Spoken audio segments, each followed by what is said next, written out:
Imagine করো, তুমি যতবারই মরে যাও ততবারই কোনো না কোনো নতুন পৃথিবীতে রিইনকার্নেট হয়ে জন্ম নাও, এবং সাথে থাকে তোমার সেসব জীবনগুলোর মেমোরি। এমনই কাহিনী ঘটেছে আমাদের মেন ক্যারেক্টার এর সাথে, যে কিনা একটা মিডিওকার ওয়ার্ল্ডের প্রিন্স হিসেবে জন্মগ্রহণ করেছে।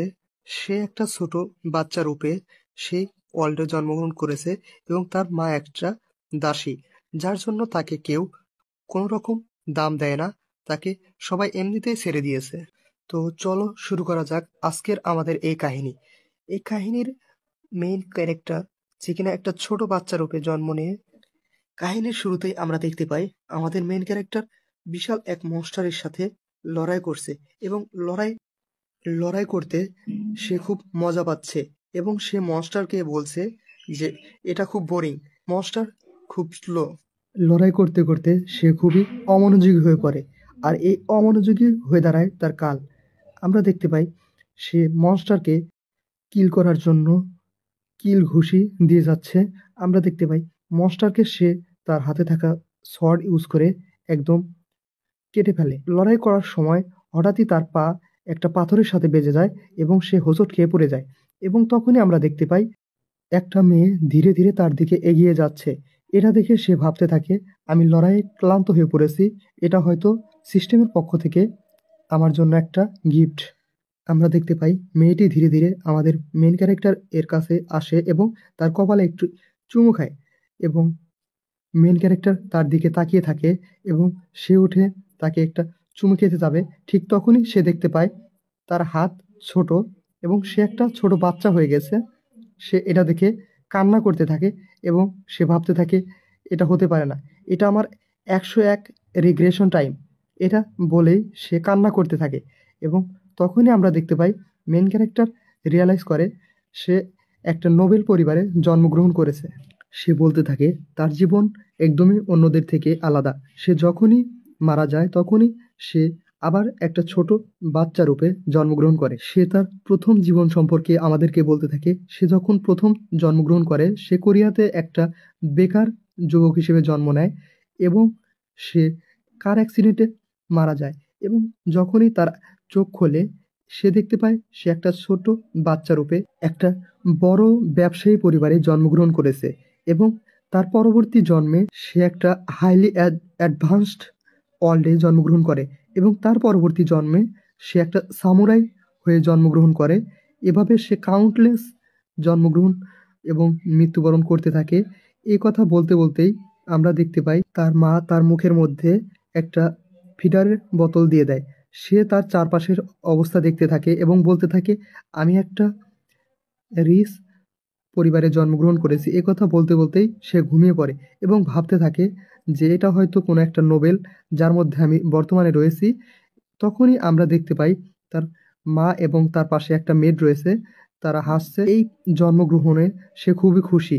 সে ভাবতে থাকে এই ওয়ার্ল্ডে তাকে কোনো লড়াই করতে হবে না, তাকে ডিস্টার্ব করার মতো কেউ থাকবে না। সে ভাবতে থাকে তার পুরনো জন্মের কথা।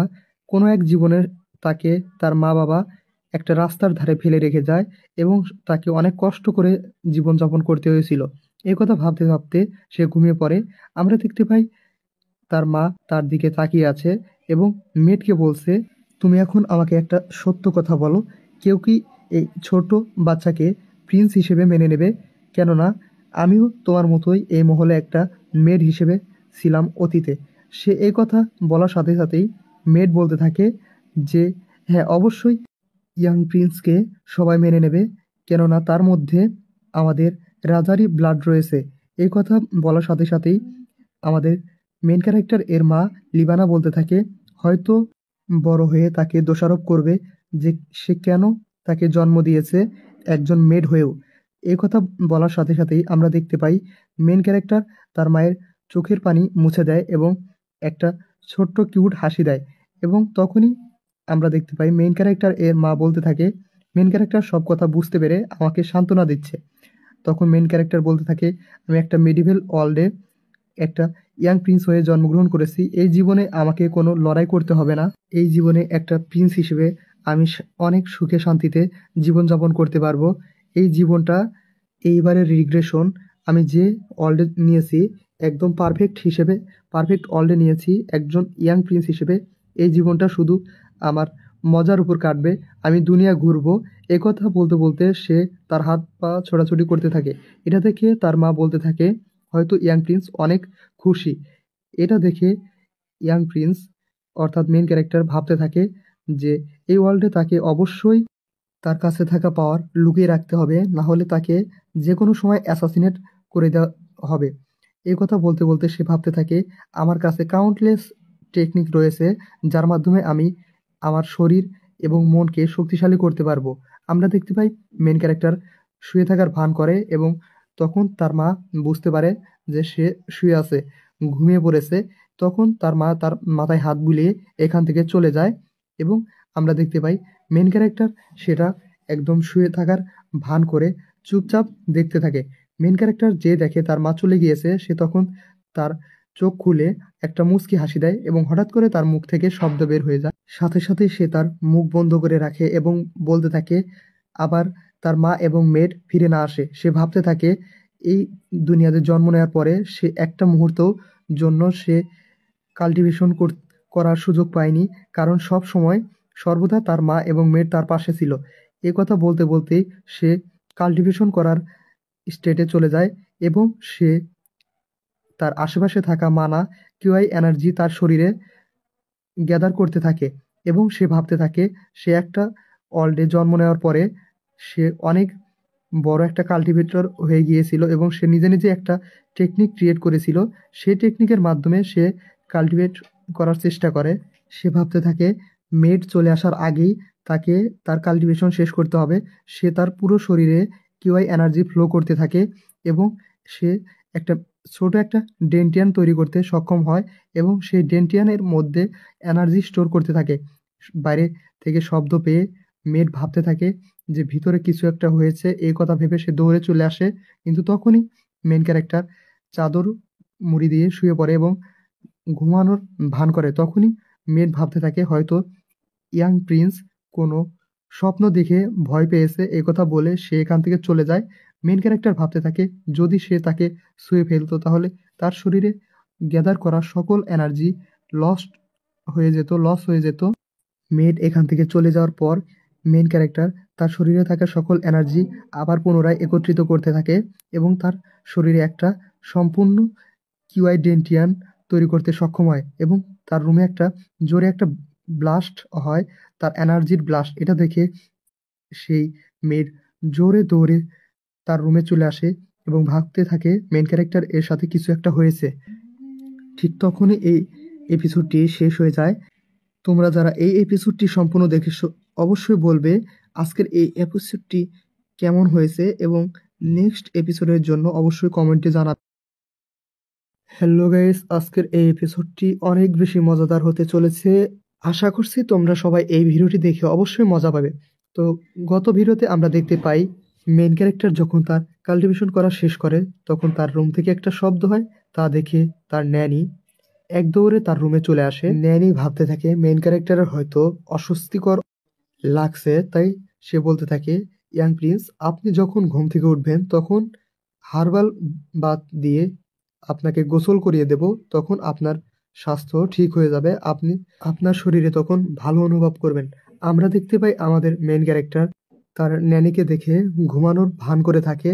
যেই তার ন্যানি তার রুম থেকে চলে যায় সে এক লাফে বেডের উপর উঠে পড়ে এবং বলতে থাকে আমার এখন মনে হচ্ছে আমার শরীরে কোনো হাইপার ইভলিউশন হয়েছে। আমরা দেখতে পাই এটা বলার একটু পর আমাদের মেইন ক্যারেক্টার এর ন্যানি তার রুমে চলে আসে এবং তাকে কোলে নিয়ে বলতে থাকে আমাদের ইয়াং প্রিন্সকে দেখে আজকে অনেক খুশি মনে হচ্ছে যে ইয়াং প্রিন্সের আজকে ঘুম অনেক ভালো হয়েছে। ইয়াং প্রিন্স আজকে অনেক বেশি খুশি মুডে রয়েছে।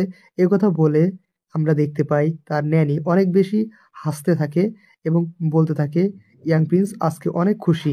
তখন আমরা দেখতে পাই আমাদের মেইন ক্যারেক্টার ভাবতে থাকে যে আমার শরীরে যে মানা সার্কুলেশন হয়েছে তা ন্যানি কোনোভাবেই ধরতে পারবে না।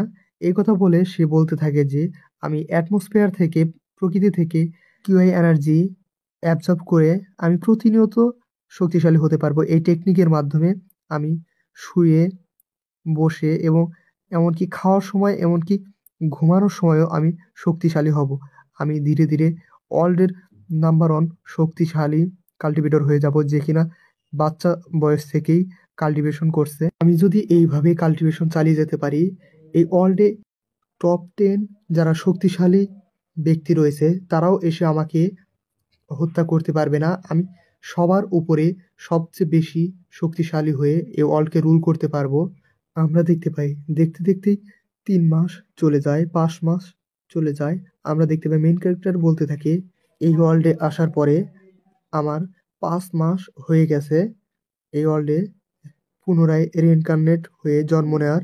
আমরা দেখতে পাই মেইন ক্যারেক্টার বলতে থাকে যে আমার কোনো টেকনিকের মাধ্যমে আমি খুব সহজেই আমার বয়সী অন্যান্য বাচ্চাদের থেকে খুব তাড়াতাড়ি আমার বডির গ্রোন আপ হচ্ছে। ঠিক তখনই আমাদের মেইন ক্যারেক্টারকে কেউ উঠিয়ে নেয়। আমরা দেখতে পাই আমাদের মেইন ক্যারেক্টার মা, মেইন ক্যারেক্টার বলতে থাকে মম, মেইন ক্যারেক্টারের মম বলতে থাকে এরিয়াল, দেখো আমি আজকে তোমার জন্য কি নিয়ে এসেছি, আমি তোমার জন্য একটা খেলনা নিয়ে এসেছি বাইরে থেকে। মেইন ক্যারেক্টার কোনো রকম রিয়াকশন না দিলে আমরা দেখতে পাই যে মেইন ক্যারেক্টার এর মা উদাসীন হয়ে যায়, তার চেহারা মলিন হয়ে যায়। এটা দেখে মেইন ক্যারেক্টার ভাবতে থাকে আমাকে কোনো কিছু করতে হবে, না হলে মম এর মনে অনেক বেশি কষ্ট পাবে। আমরা দেখতে পাই মেইন ক্যারেক্টার কিউট ফেস বানিয়ে হাসতে থাকে। মেইন ক্যারেক্টার ভাবতে থাকে এরকম রেগুলার বাচ্চাদের মতো ব্যবহার করা আমার মতো একজনের পক্ষে এতটাও সহজ না, যে কিনা 100টা লাইফ কাটিয়ে এসেছে। আমরা দেখতে পাই আমাদের মেইন ক্যারেক্টার এর মম মেইন ক্যারেক্টারকে দেখতে থাকে আর বলতে থাকে মেইন ক্যারেক্টার কত কিউট, ক্যারেক্টারকে দেখে বলতে থাকে আমার কিউট এরিয়াল, তোমাকে দেখে এমন কেউ নেই যে পছন্দ করবে না। ঠিক তখনই মেইন ক্যারেক্টার এর ক্ষুধা লেগে যায়। মেইন ক্যারেক্টার তার ফেস এ কান্না ভঙ্গি দেখিয়ে বুঝিয়ে দেয় তাদের। ঠিক তখনই তার ন্যানি তাকে দেখে বলতে থাকে ইয়াং প্রিন্স এর মনে হয় এখন অনেক বেশি ক্ষুধা লেগেছে। আমরা দেখতে পাই মেইন ক্যারেক্টারকে খাবার খাইয়ে মেইন ক্যারেক্টার এর মম এবং তার ন্যানি কথা বলতে থাকে। তারা বলতে থাকে এই বছর তাদের বাজেট মহল থেকে কমিয়ে দেওয়া হয়েছে, যার জন্য তাদের মেইনটেনেন্স করতে এই বছর তাদের অসুবিধার সম্মুখীন হতে হয়েছে। মেইন ক্যারেক্টার ভাবতে থাকে কিভাবে তার মাকে এই অবস্থা থেকে বের করে নিয়ে আসা যায়। ক্যারেক্টার মনে মনে বলতে থাকে আমি গতদিন 2টা মেয়েদের কথোপকথন থেকে বুঝতে পেরেছি এবং শুনতে পেরেছি যে তারা বলাবলি করছিল এই বছর রাজমহল থেকে তাদের মেইনটেনেন্স এর অর্থ কমিয়ে দেওয়া হয়েছে। মেইন ক্যারেক্টার ভাবতে থাকে তার মা একজন মেয়ের, যে কিনা একটা প্রিন্সকে জন্ম দিয়েছে, তারপরেও তাদের উপরে এরকম বিপর্যয় একটু কমে আসেনি এখনো।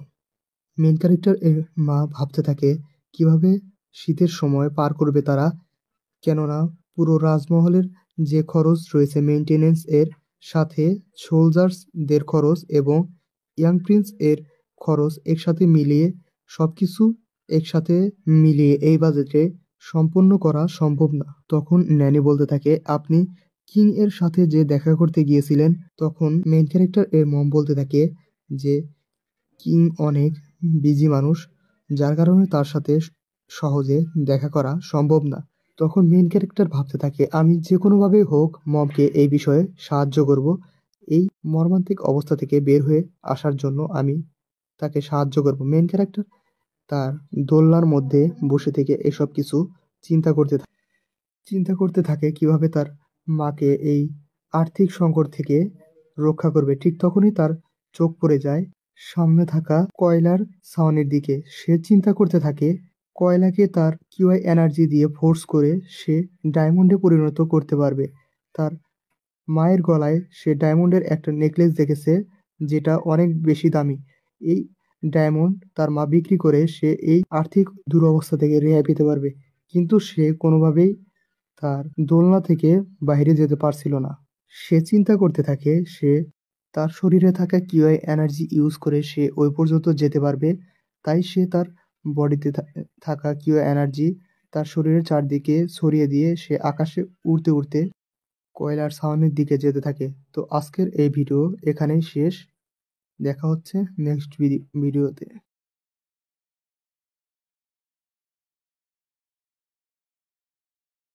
হ্যালো গাইস, আজকের এই এপিসোডটা অনেক বেশি মজাদার হতে চলেছে। তো আমি আজকে তোমাদের জন্য নিয়ে আসলাম আরও একটি নতুন এপিসোড। আজকের এই এপিসোডটি অনেক বেশি মজাদার হতে চলেছে। এই এপিসোডের শুরুতে আমরা দেখতে চলেছি মেন ক্যারেক্টার কিভাবে তার মায়ের বর্তমানে যে আর্থিক সংকট রয়েছে সেটা দূর করবে। সে কিভাবে তার ওই ছোট্ট বাচ্চার বডিতে থেকে তার মায়ের এই সংকট দূর করবে, সেটা আমরা আজকের এই ভিডিওতে খুব ভালোভাবে দেখতে চলেছি। গত এপিসোডে আমরা দেখেছিলাম যে মেইন ক্যারেক্টার ভাবতে থাকে কিভাবে তার মায়ের এই আর্থিক সমস্যা দূর করা যায়। ঠিক তখনই তার চোখ পড়ে যায় তার সামনে থাকা চিমনির দিকে, যেখানে একগুচ্ছ কয়লা স্তূপ করে রাখা হয়েছে। মেইন ক্যারেক্টার ভাবতে থাকে যে এই পৃথিবীতে, এই ওয়ার্ল্ডে ডায়মন্ড অথবা জুয়েলারিস অনেক বেশি দামি। এই জুয়েলারিস বিক্রি করে অবশ্যই তার মা এই যে পরিমাণ অর্থ ইনকাম করতে পারবে, তাতে অবশ্যই তার মায়ের আর্থিক দুরবস্থা দূর হবে। আমরা দেখতে পাই মেন ক্যারেক্টার এটা ভাবতে ভাবতে সে ভাবতে থাকে এখন সে কয়লার চিমনির দিকে কিভাবে যাবে। সে সে যখনই উঠে কয়লার চিমনির দিকে হাঁটা শুরু করে, ঠিক তখনই আমরা দেখতে পাই মেন ক্যারেক্টার পা কেঁপে ওঠে এবং সে নিচে পড়ে যায়। আমরা বুঝতে পারি যে মেন ক্যারেক্টার ছোট জন্য সে হেঁটে ওইখানে যেতে পারবে না। সে তাই চিন্তা করে যে সে এইবার তার শরীরে যত কিউআই এনার্জি রয়েছে, মানা রয়েছে, সে তার শরীরে সেটা ফ্লো করবে এবং তার মাধ্যমে সে ফ্লাই করে ওইখানে পর্যন্ত পৌঁছাবে। আমরা দেখতে পাই মেন ক্যারেক্টার তার শরীরে থাকা যত মানা রয়েছে সমস্ত মানা ইউজ করে সে ফ্লাই করতে করতে সেই চিমনির দিকে উড়ে ফ্লাই করে রওনা দেয়। আমরা দেখতে পাই সে চিমনি পর্যন্ত পৌঁছে যায় এবং ভাবতে থাকে সে অনেক ব্রিলিয়ান্ট, সে এই বাচ্চা বডি ইউজ করেও তার মায়ের সাহায্য করতে পারবে। মেন ক্যারেক্টার এখন ভাবতে থাকে কিভাবে সে এই কয়লা ইউজ করে ডায়মন্ডে পরিণত করবে। সে ভাবতে থাকে তার শরীরে যত কি এনার্জি রয়েছে সব এনার্জিকে বার্ন করে সে নির্দিষ্ট একটা তাপমাত্রায় নিয়ে এসে এই কয়লাকে ডায়মন্ডে পরিণত করবে। এই কয়লার মধ্যে যে গ্যাস রয়েছে সে এই গ্যাস একদম নির্দিষ্ট টেম্পারেচারে রেখে সে ডায়মন্ড তৈরি করতে পারবে। তাই সে সেই প্রক্রিয়া শুরু করে দেয়। তার শরীরে যত মানা রয়েছে সে মানা ফোর্স করতে থাকে এবং সে কয়লার উপর ফোর্স করতে থাকে। আমরা দেখতে পাই সে তার এই বাচ্চা বডিতে অনেক বেশি কষ্ট হতে থাকে এই কয়লাকে ডায়মন্ডে রূপান্তরের সময়। আমরা দেখতে পাই মেন ক্যারেক্টার অনেক বেশি কষ্ট করতে থাকে এবং সে বলতে থাকে মম, আমি তোমার মুখে হাসি নিয়ে আসবই, তোমাকে আর কষ্ট করতে দেবো না। আমি আমার এই মানা ইউজ করে সমস্ত মানা দরকার পড়লে সমস্ত মানা ইউজ করে এই কয়লাকে ডায়মন্ডে পরিণত করে ফেলবো। আমরা দেখতে পাই তার রুম থেকে একটা জোরদার আলো বের হয় এবং তার রুমে একটা বড় বিস্ফোরণ হয় এবং অবশেষে সে কয়লা ডায়মন্ডে পরিণত করেই ফেলে। মেন ক্যারেক্টার ভাবতে থাকে এই ডায়মন্ড মমকে দিলে সে অবশ্যই অনেক বেশি খুশি হবে। মেন ক্যারেক্টার ভাবতে থাকে এখন কিভাবে এই ডায়মন্ডটি তার মমকে দেওয়া যায়। আমরা দেখতে পাই পরের দিন সকালে তার যে ন্যানি রয়েছে তার ন্যানি তার রুমে এসে দেখে তার রুম একদম অগোছালো হয়ে রয়েছে এবং সে দেখতে পায় মেন ক্যারেক্টার ফ্লোরে খেলা করছে, সে ফ্লোরে হাঁটাহাঁটি করছে। মেন ক্যারেক্টার এর ন্যানি বলতে থাকে ইয়াং প্রিন্স, আপনি কি সারা রাত এই ফ্লোরেই ঘুমিয়েছেন, এই ফ্লোরেই শুয়েছেন? আমরা দেখতে মেন ক্যারেক্টার এর ন্যানি চারদিকে ঘুরে দেখতে থাকে যে চারদিকে অনেক বেশি ময়লা ছড়িয়ে ছিটিয়ে রয়েছে। সে ভাবতে থাকে গতকাল রাত্রে তো আমি সম্পূর্ণ কিছু পরিষ্কার করে রেখে গেলাম, তাহলে কিভাবে এই রুম এত বেশি নোংরা হয়ে গেল। আমরা দেখতে পাই মেইন ক্যারেক্টার তার ন্যানিকে দেখিয়ে মেয়েটকে দেখিয়ে তার মুখে হাত দেয় এবং সে বোঝাতে থাকে তার মুখে কিছু একটা রয়েছে। আমরা দেখতে পাই তার ন্যানি এটা বুঝতে পেরে সে তার মুখে একটা চাপ দেয় এবং সাথে সাথে তার মুখ থেকে ডায়মন্ডটি বেরিয়ে আসে। আমরা দেখতে পাই মেন ক্যারেক্টার এর ন্যানি যখন দেখতে পাই মেন ক্যারেক্টার এর মুখে একটা ডায়মন্ড রয়েছে, সে তখন অনেক বেশি অবাক হয়ে যায় এবং আমরা দেখতে পাই আমাদের মেন ক্যারেক্টার তাকে দেখিয়ে হাসতে থাকে। আমরা দেখতে পাই মেন ক্যারেক্টার এর হাসি দেখে তার ন্যানি তাকে জড়িয়ে ধরে এবং বলতে থাকে আপনাদের কোনো কিছু হয়নি, তার জন্য গডকে অনেক বেশি শুকরিয়া আদায় করছি। আমরা দেখতে পাই মেন ক্যারেক্টার ভাবতে থাকে এই ডায়মন্ড বিক্রি করে তার মা গুদাম ভর্তি চাউল ডাউল যত প্রকারের সামগ্রী লাগে সবকিছু তার এই একটা মাত্র ডায়মন্ডে হয়ে যাবে। আমরা দেখতে পাই মেন ক্যারেক্টার ভাবতে থাকে এই ডায়মন্ড তার মমকে দিয়ে সে অনেক বেশি উপকার করে ফেলেছে। কিছুক্ষণ পর মেন ক্যারেক্টার এর মমকে দেখানো হয়, সে বলতে থাকে তার মেটকে বলতে থাকে যে এই ডায়মন্ডটি কি অন্য কারো হতে পারে। তখন তার মেট বলতে থাকে না, এই ডায়মন্ডটি অবশ্যই আমাদের হবে, কেননা এই ডায়মন্ডটি আমাদের ইয়াং প্রিন্স এর রুম থেকে পাওয়া গিয়েছে। কেননা ইয়াং প্রিন্স তার রুম থেকে কখনো বাইরে যায় না এবং সে হাঁটাচলাও ঠিকমতো করতে পারে না, তাহলে এই ডায়মন্ডটি অন্য কারো হবে কিভাবে। আমরা দেখতে পাই মেন ক্যারেক্টার মনে মনে বলতে থাকে তার মমকে স্পর্শ করে যে মম, আমি যতদিন তোমার কাছে আছি ততদিন তোমাকে আমি কোনো প্রকার কষ্ট সহ্য করতে দেবো না, যত প্রকার কষ্ট আছে আমি সহ্য করব এবং তোমাকে সব কিছু থেকে আমি প্রোটেক্ট করবো। আমরা দেখতে পাই মেন ক্যারেক্টার এর এই কথা বলার সাথে সাথে সিন চেঞ্জ হয় এবং মেন ক্যারেক্টার এর মমকে দেখানো হয়। ক্যারেক্টার এর মম বলতে থাকে, ওই ডায়মন্ড বিক্রি করে যত অর্থ পাওয়া গিয়েছে সব অর্থ আমরা ব্যয় করে আমাদের এই রাজমহলের খরচ বহন করতে পারবো। এমনকি এই অর্থ দিয়ে আমরা সকল প্রকারের ব্যয় বহন করার পরও আমরা আরও 2-3 বছর এই অর্থ দিয়ে চলতে পারবো। আমরা দেখতে পাই মেন ক্যারেক্টার তখন তার মায়ের হাসির দিকে তাকিয়ে থাকে এবং ভাবতে থাকে, মম তুমি এইভাবে সারা জীবন হাসতে থাকো এবং আমি তোমাকে তোমার সকল দুঃখ কষ্ট থেকে এইভাবে সারা জীবন দূরে রাখবো। কোনো প্রকার দুঃখ কষ্ট আমি তোমাকে সইতে দেব না। আমরা দেখতে পাই মেন ক্যারেক্টার এই ওয়ার্ল্ডে রিইনকার্নেট হয়ে আসার পর 1 বছর হয়ে যায়। আমরা দেখতে পাই মেন ক্যারেক্টার এর জন্মদিন চলে এসেছে। মেন ক্যারেক্টার এর জন্মদিনের জন্য তার মা তার জন্য অনেক রকমের পোশাকের ব্যবস্থা করেছে। আমরা দেখতে পাই মেন ক্যারেক্টার এর মম তাকে সবগুলো পোশাক পরিয়ে ট্রাই করে দেখছে কোন পোশাকে তাকে সবচেয়ে বেশি ভালো লাগে, সবচেয়ে বেশি সুন্দর লাগে। আমরা দেখতে পাই মেন ক্যারেক্টার বোর হয়ে যায় এবং সে ভাবতে থাকে কিভাবে এই বারবার করা তার উপর এই ট্রায়াল থেকে সে রেহাই পাবে।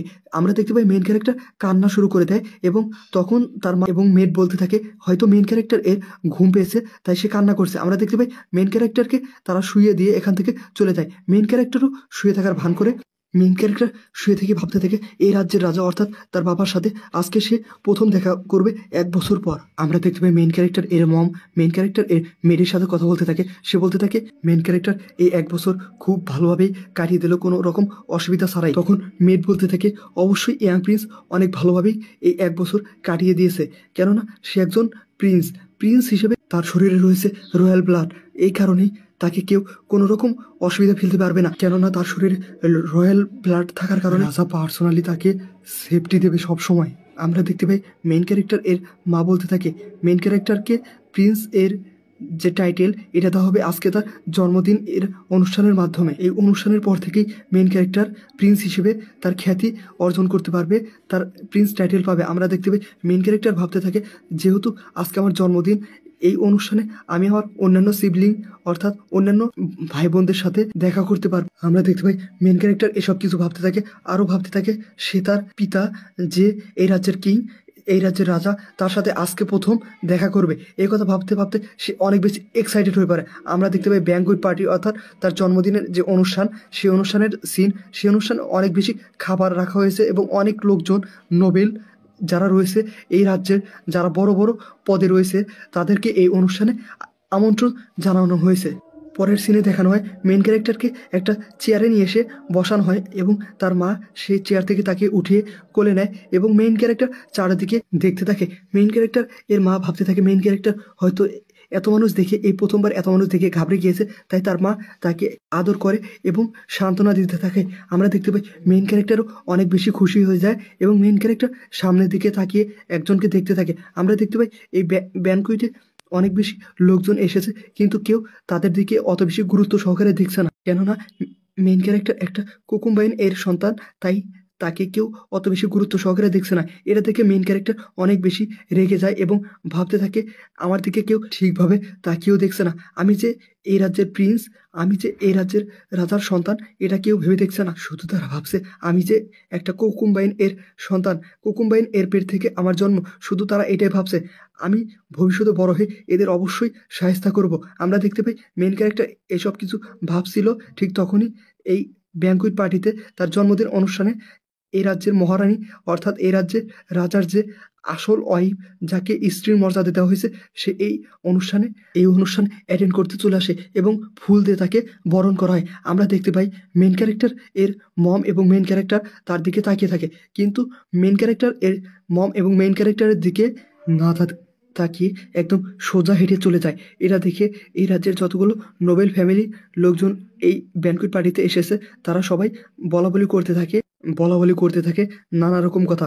আমাদের এইখানে দেখানো হয় মেন ক্যারেক্টার এর যতগুলো ভাই ব্রাদার রয়েছে এবং বোন রয়েছে তাদেরকে দেখানো হয়। আমরা দেখতে পাই এই রাজ্যের মহারানী সে তাদের দিকে মেন ক্যারেক্টারদের দিকে না তাকিয়ে একদম সোজা হেঁটে চলে যায়। মেন ক্যারেক্টার এইটা দেখে অনেক বেশি রেগে যায়, তখন তার মা তাকে সান্ত্বনা দিতে থাকে। আমরা দেখতে পাই এই রাজ্যের যে মহারানী সে মেন ক্যারেক্টার এর দিকে একবারও তাকায় না, সে সোজা হেঁটে চলে যায়। ঠিক তখনই মেন ক্যারেক্টার এর মা সামনের দিকে তাকিয়ে থাকে, ওইটা দেখে মেন ক্যারেক্টার ওই দিকে তাকায়। আমরা দেখতে পাই মেন ক্যারেক্টার যখন ওই দিকে তাকায় সে শক হয়ে যায়। আমরা দেখতে পাই এই রাজ্যের যে রাজা সে তার পাওয়ারফুল এনার্জি রিলিজ করতে করতে এই দিকে চলে আসে। আমরা দেখতে পাই ক্যারেক্টার এর দিকে একদম রাগী লুক দিয়ে মেন ক্যারেক্টার এর যে বাবা এই রাজ্যের যে কিং সে তাকিয়ে থাকে। আমরা দেখতে পাই এইটার সাথে আজকের এই চ্যাপ্টার শেষ হয়ে যায়। হ্যালো গাইস, তোমরা যারা এখনো আমার চ্যানেলটি সাবস্ক্রাইব করোনি অবশ্যই সাবস্ক্রাইব করে নাও। আর হ্যাঁ, আজকের এই এপিসোডটি অনেক বেশি মজাদার হতে চলেছে। তো চলো যাওয়া যাক মাঙ্গার দুনিয়া। আমরা আজকের এই এপিসোডটিতে অনেক বেশি মজা পেতে চলেছি। এপিসোডের শুরুতে আমরা দেখতে পাই যে এই রাজ্যের কিং সে তার পাওয়ারফুল অরা রিলিজ করতে করতে এই ব্যাঙ্কুয়েট পার্টিতে চলে আসে। আমরা দেখতে পাই মেইন ক্যারেক্টার বলতে থাকে তার শরীর থেকে যে পাওয়ারফুল অরা রিলিজ হচ্ছে এটা দেখে আমি বলতে পারি যে সে একজন পিক লেভেল মার্শাল আর্টিস্ট। তার শরীর থেকে যে পাওয়ারফুল প্রেশার বেরোচ্ছে এটা কোনো মজা নয়। এতক্ষণ যে নোবেল ফ্যামিলির ব্যক্তিগুলো এখানে অনেক বেশি কথা বলাবলি করছিল, কিন্তু তার এখানে আসা মাত্র সবাই চুপ হয়ে গিয়েছে একমাত্র তার শরীর থেকে বের হওয়া পাওয়ারফুল প্রেশারের মাধ্যমেই। মেন ক্যারেক্টার এসব কিছু ভাবছিল, ঠিক তখনই আমরা দেখতে পাই এই রাজ্যের যে কিং ঠিক মেন ক্যারেক্টারদের দিকে তাকিয়ে ঘুরে দাঁড়ায়। মেন ক্যারেক্টার ভাবতে থাকে রাজা কি আমাদের দিকে তাকিয়ে রয়েছে, সে কি আমার দিকে তাকিয়ে রয়েছে নাকি আমার মায়ের দিকে তাকিয়ে রয়েছে। মেন ক্যারেক্টার ভাবতে থাকে যদি আমি যে 100 বার রিইনকার্নেশন নিয়েছি, এই 100 বার রিইনকার্নেশনের মাধ্যমে আমি যদি মানুষের মনের যে থট যে চিন্তা ভাবনা সেটা পড়তে পারতাম তাহলে অনেক বেশি ভালো হতো। কেননা মানুষ কখন কি চিন্তা করে এটা জানা খুবই জরুরি। ঠিক তখনই কিং তার যে সিংহাসন রয়েছে সেই দিকে চলে যায়। আমরা দেখতে পাই এই অনুষ্ঠানটি শুরু করার নির্দেশ দিয়ে দেন কিং। তখন সবচেয়ে প্রথমে যে লোয়ার ক্লাস নোবেলম্যান রয়েছে তাদের দ্বারা এই ব্যাঙ্কুয়েট পার্টিটি শুরু করা হয়। তারা সবচেয়ে প্রথমে গিয়ে মেন ক্যারেক্টারের মাকে গ্রিটিং দিয়ে আসে এবং তারপরে ধীরে ধীরে হায়ার ক্লাস যেগুলো নোবেলম্যান রয়েছে তারা মেন ক্যারেক্টারের মাকে গ্রিটিং দিতে থাকে। আমরা দেখতে পাই মেন ক্যারেক্টার বলতে থাকে যে এই সকল হায়ার ক্লাস নোবেলম্যানদের মধ্যে একটি বিষয় মিল রয়েছে যে তারা সকলে আমাকে এবং আমার মাকে নিচু চোখে দেখছে। এটা বলে মেন ক্যারেক্টার তাদের দিকে গা গা করে রাগ দেখাতে থাকে। আমরা দেখতে পাই মেন ক্যারেক্টার মনে মনে বলে মাস্টারদের আমি ছাড়বো না, কোনো মতেই ছাড়বো না, তারা সাহস কিভাবে পায় আমার মাকে নিচু চোখে দেখার। তখন মেন ক্যারেক্টার এর মা বলতে থাকে আমার এরিয়াল তুমি একটু শান্ত হও, সবাই তোমাকে গ্রিটিং দিচ্ছে, তুমি তাদের সামনে এরকম করো না। তখন মেন ক্যারেক্টার ভাবতে থাকে আমাকে কিছু একটা করতে হবে, তা না হলে এই নোবেল যতগুলো ম্যান রয়েছে সবাই আমার মাকে এবং আমাকে সারা জীবন নিচু চোখে দেখবে। আমরা দেখতে পাই ঠিক তখনই মেন ক্যারেক্টার এর গালে কেউ একজন এসে চিমটি কাটে। আমরা দেখতে পাই মেন ক্যারেক্টার ভাবতে থাকে এই মেয়েটা কে হতে পারে। মেন ক্যারেক্টার ভাবতে থাকে আমার বাবার অর্থাৎ এই রাজ্যের কিং এর যে অন্যান্য কোকুম্বাইন রয়েছে এটা হয়তো তাদের মধ্যে কোনো একজনের মেয়ে হবে। আমরা দেখতে পাই যতগুলো কোকুম্বাইন রয়েছে সকলে মেইন ক্যারেক্টার এর কাছে চলে আসে এবং মেইন ক্যারেক্টার এবং তার মাকে গ্রিটিং দিতে থাকে, বলতে থাকে কংগ্রাচুলেশন। এখন মেইন ক্যারেক্টার এর মা বলতে থাকে আপনাদেরকেও সকলকে ধন্যবাদ এইখানে আসার জন্য। মেন ক্যারেক্টার তার মায়ের দিকে তাকিয়ে থাকে। মেন ক্যারেক্টার ভাবতে থাকে আজকের এই দিনটি আমাদের জন্য অনেক বেশি ক্রুয়েল। আমরা দেখতে পাই ঠিক তখনই মেন ক্যারেক্টার এর সামনে কুইন লিভানা চলে আসে, যে কিনা ভাবতে থাকে মেন ক্যারেক্টার এবং তার ছেলের মধ্যে তার ছেলেই রাজা হওয়ার জন্য উপযুক্ত। মেন ক্যারেক্টার এটা দেখে খুবই বিরক্ত বোধ করে যে কুইন লিভানা তার সামনে এসে তাকে কোনো রকম পাত্তাই দিচ্ছে না। ঠিক তখনই মেন ক্যারেক্টার এর মা উঠে দাঁড়িয়ে কুইন লিবানাকে সম্মান জানায়, কেননা কুইন লিবানা হচ্ছে এই রাজ্যের আসল রানী। কুইন লিবানা তার মুখে একটা ফেক হাসি এনে মেন ক্যারেক্টারকে বলতে থাকে মেন ক্যারেক্টার কত বেশি কিউট। আমরা দেখতে পাই মেন ক্যারেক্টার ভাবতে থাকে কুইন লিবানা এত বেশি নাটক করতে পারে কিভাবে। সে ভাবতে থাকে যদি কুইন আমাদেরকে সত্যি ভালো চোখে দেখতো তাহলে হয়তোবা আমাদেরকে এই আর্থিক সংকটে পড়তে হতো না। কুইন বলতে থাকে আশা করছি মেইন ক্যারেক্টারের সাথে তোমার দিনগুলো খুব ভালোভাবে কাটছে, এ বলে সে এখান থেকে চলে যায়। আমরা দেখতে পাই তার মুখে একটা বিচ্ছিরি হাসি। তখনই আমরা দেখতে পাই মেইন ক্যারেক্টার এর কাছে কিং ধীরে ধীরে হেঁটে চলে আসে। এটা দেখে তার মা অনেক বেশি অবাক হয়ে যায় যে কিং তার কাছে এসেছে। তখন মেইন ক্যারেক্টারও অনেক বেশি অবাক হয়ে যায় এবং কান্না করতে থাকে কিং এর কাছে যাওয়ার জন্য। তখন কিং এটা বুঝতে পেরে মেন ক্যারেক্টারকে একবার দেখে এবং কোলে উঠে নেয়। মেন ক্যারেক্টারকে দেখে কিং ভাবতে থাকে আমার যতগুলো বাচ্চা এ পর্যন্ত হয়েছে সবাই ছোটবেলায় আমাকে দেখে কান্না করে দিত, কিন্তু অ্যারিয়েল এখনো কান্না করেনি। অ্যারিয়েল ভাবতে থাকে এমন কোনো পিতা নেই যে তার বাচ্চার মুখে হাসি দেখে গলে যাবে না। এরিয়াল মনে মনে ভাবতে থাকে যে কেননা আমি আজকে আপনাকে একটু এক্সট্রা সার্ভিস দেই। তখন সে নিচের দিকে যাওয়ার জন্য ইশারা করতে থাকে। এটা বুঝতে পেরে মেইন ক্যারেক্টার এর বাবা মানে রাজা তাকে নিচে নামিয়ে দেয় এবং মেইন ক্যারেক্টার এর মা বলতে থাকে এরিয়াল এখনো বাচ্চা, সে এখনো হাঁটা শিখে উঠতে পারেনি। আমরা দেখতে পাই মেইন ক্যারেক্টার উঠে দাঁড়ানোর চেষ্টা করে এবং এটা দেখে সবাই অবাক হয়ে যায় যে একটা ছোট বাচ্চা কিভাবে উঠে দাঁড়ানোর চেষ্টা করছে। আমরা দেখতে পাই মেইন ক্যারেক্টার উঠে দাঁড়িয়ে সামনের দিকে হেঁটে এগিয়ে যাচ্ছে এবং এটা দেখে ওইখানকার সবাই অবাক হয়ে যায়। আমরা দেখতে পাই মেইন ক্যারেক্টার এর মা অনেক বেশি খুশি হয়ে যায় এবং তার মেয়েরও পিছে থেকে আমরা দেখতে পাই অনেক বেশি খুশি হয়েছে। রাজা ভাবতে থাকে মেইন ক্যারেক্টার কি তাকে দেখানোর জন্য এভাবে হাসছে। আমরা দেখতে পাই মেইন ক্যারেক্টার বলতে থাকে আমাকে এখন একটা অ্যাক্টিং করতে হবে, তা না হলে সবাই আমার উপর সন্দেহ করবে। আমরা দেখতে পাই মেইন ক্যারেক্টার সামনে গিয়ে সামনে থাকা টেবিলটি ধরার চেষ্টা করে। আমরা দেখতে পাই অন্যান্য কোকুম্বাইন এবং মেইন ক্যারেক্টার এর অন্যান্য ভাই বোন যারা রয়েছে তারা এই বিষয়টি দেখছে। মেইন ক্যারেক্টার সামনে গিয়ে যে টেবিলের কাপড় রয়েছে কাপড়টি ধরে একটা টান দেয়। টেবিলের উপর যত খাবার রয়েছে সবকিছু আমরা দেখতে পাই মেইন ক্যারেক্টারের উপর এসে পড়ে যায়। মেইন ক্যারেক্টার যে আগে থেকে হাঁটা শিখে গেছে এটা কাউকে বুঝতে না দেওয়ার জন্য মেইন ক্যারেক্টার এই কাজটি করে।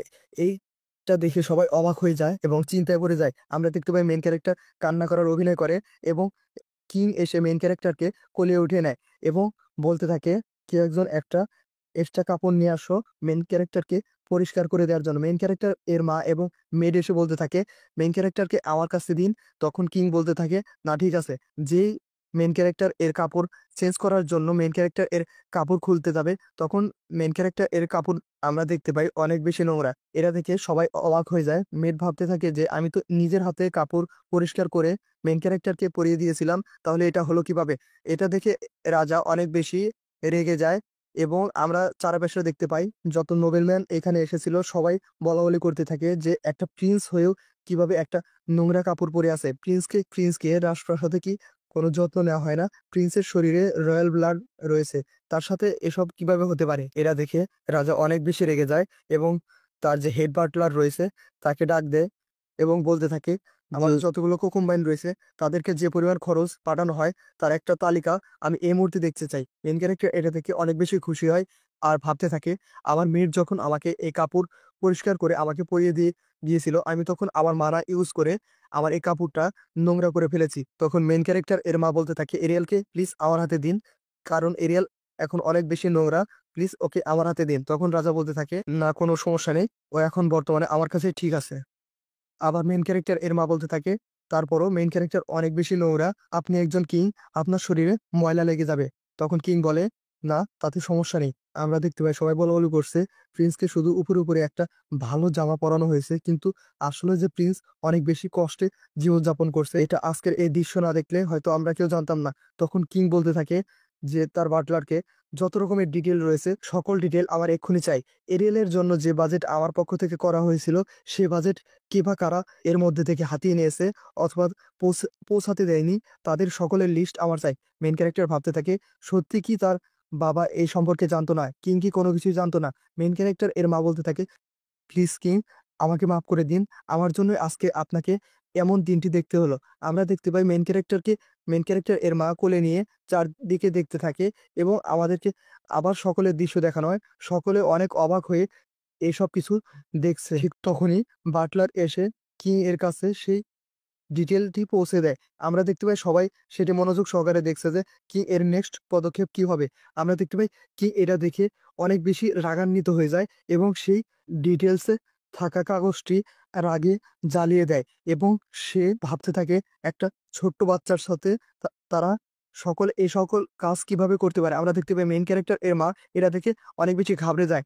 কিং কিছুক্ষণ একদম নিচুপ থাকে, তার রাগ কন্ট্রোল করার চেষ্টা করে এবং তার রাগ কন্ট্রোল করে এবং আমরা মেন ক্যারেক্টারকে দেখি সে ভাবতে থাকে যে কিং কি সত্যি এ বিষয়ে কোনো কিছু জানতো না। আমরা দেখতে পাই যে রাজা রয়েছে সে তার কুইনকে ডাক দেয় সামনে এবং বলতে থাকে এগুলো আমি কি দেখছি, আমার যতগুলো কোকুমাইন রয়েছে সকলের বাজেট সংখ্যা নিয়ন্ত্রণ করার দায়িত্ব ছিল তোমার হাতে, তাহলে তোমার দ্বারা এই সকল কাজ হলো কিভাবে। আমরা দেখতে পাই এই কথা শোনার পর কুইন অনেক বেশি ঘাবড়ে যায় এবং রাজার দিকে কিছুক্ষণ অসহায় দৃষ্টিতে তাকিয়ে থাকে এবং বলতে থাকে এই বিষয়ে আমি কোনো কিছু জানতাম না। তখন রাজা বলতে থাকে রাগী স্বরে যে তুমি না জানলে কে জানবে।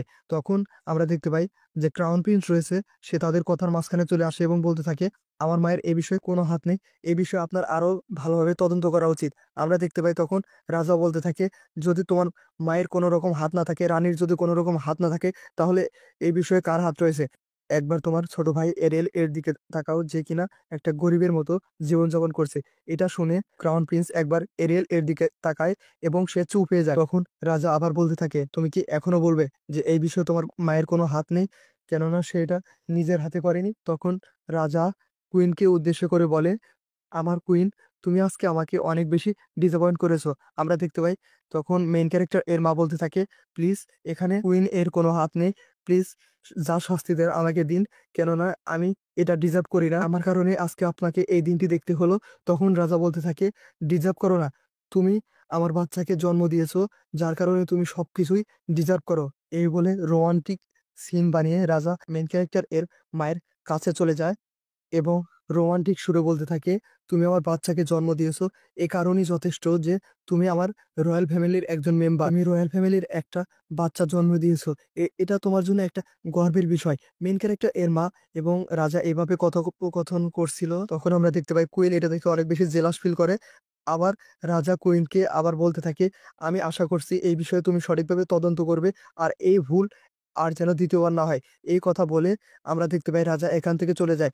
কুইনও দেখতে পাই আমরা অনেক বেশি কুইন ঘাবড়ে গিয়েছে এবং সে মেন ক্যারেক্টার এর মায়ের কাছে এসে বলতে থাকে, আমি এই বিষয়ে সঠিকভাবে তদন্ত করব। আমরা দেখতে পাই মেন ক্যারেক্টার এটা দেখে বলতে থাকে, রিডিকুলাস, মেইন ক্যারেক্টার বলতে থাকে অসহ্যকর। তখন আমরা দেখতে পাই মেইন ক্যারেক্টার এর মা বলতে থাকে, আপনি এ বিষয়ে কোনো চিন্তা করবেন না, আমি কখনোই আপনাকে দোষারোপ করার চিন্তাও মাথায় আনতে পারি না। মেইন ক্যারেক্টার বলতে থাকে, মম প্লিজ একটা হিট করো ওনাকে। এই সকল কিছুর পিছনে কুইনেরই হাত রয়েছে। আমরা দেখতে পাই মেইন ক্যারেক্টার কুইনের দিকে একটা রাগী চোখ দিয়ে তাকায়। আমরা দেখতে পাই কুইন বলতে থাকে, আমি ভবিষ্যতে ইন দ্য ফিউচার আর কখনোই এরকম ঘটনা ঘটতে দেব না। মেইন ক্যারেক্টার বলতে থাকে, অবশেষে এই ব্যাংকুয়েট পার্টি এর শেষ হলো, অবসান হলো এবং এবং নিম্ন পর্যায়ের যারা এই বিষয়ে জড়িত ছিল তাদেরকে এবং তাদের সকল ফ্যামিলিকে মৃত্যুদণ্ড দেওয়া হয়েছে।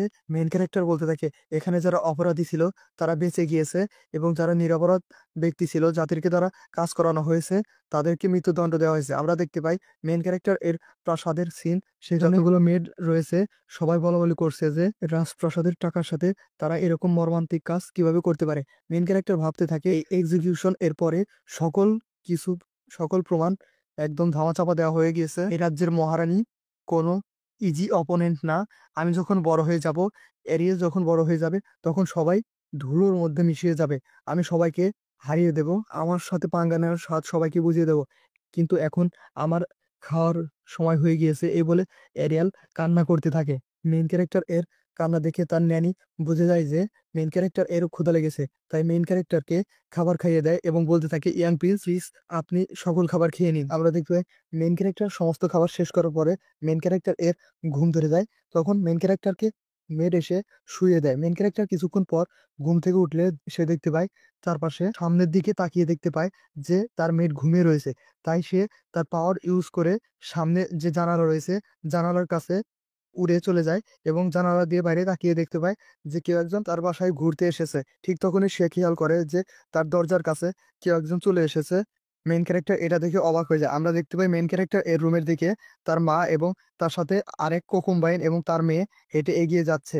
মেইন ক্যারেক্টার তার শরীরে থাকা মানা পাওয়ার ইউজ করে সে বাইরের দৃশ্য দেখছিল। ঠিক তখনই তার মা তার রুমের দরজার কাছে চলে আসে। এটা দেখে সে তার মেয়ের দিকে উড়ে তার সমস্ত মানা পাওয়ার ইউজ করে মেয়ের দিকে যেতে থাকে। কিন্তু ঠিক তখনই তার মা সে রুমের দরজা খুলে দেয় এবং সামনের দিকে অবাক হয়ে তাকিয়ে দেখতে থাকে এবং তার মায়ের এই অবাক হওয়া দৃশ্যটি দেখিয়ে আজকের এই চ্যাপ্টার শেষ হয়ে যায়। তো দেখা হচ্ছে পরবর্তী ভিডিওতে। Tata, bye bye.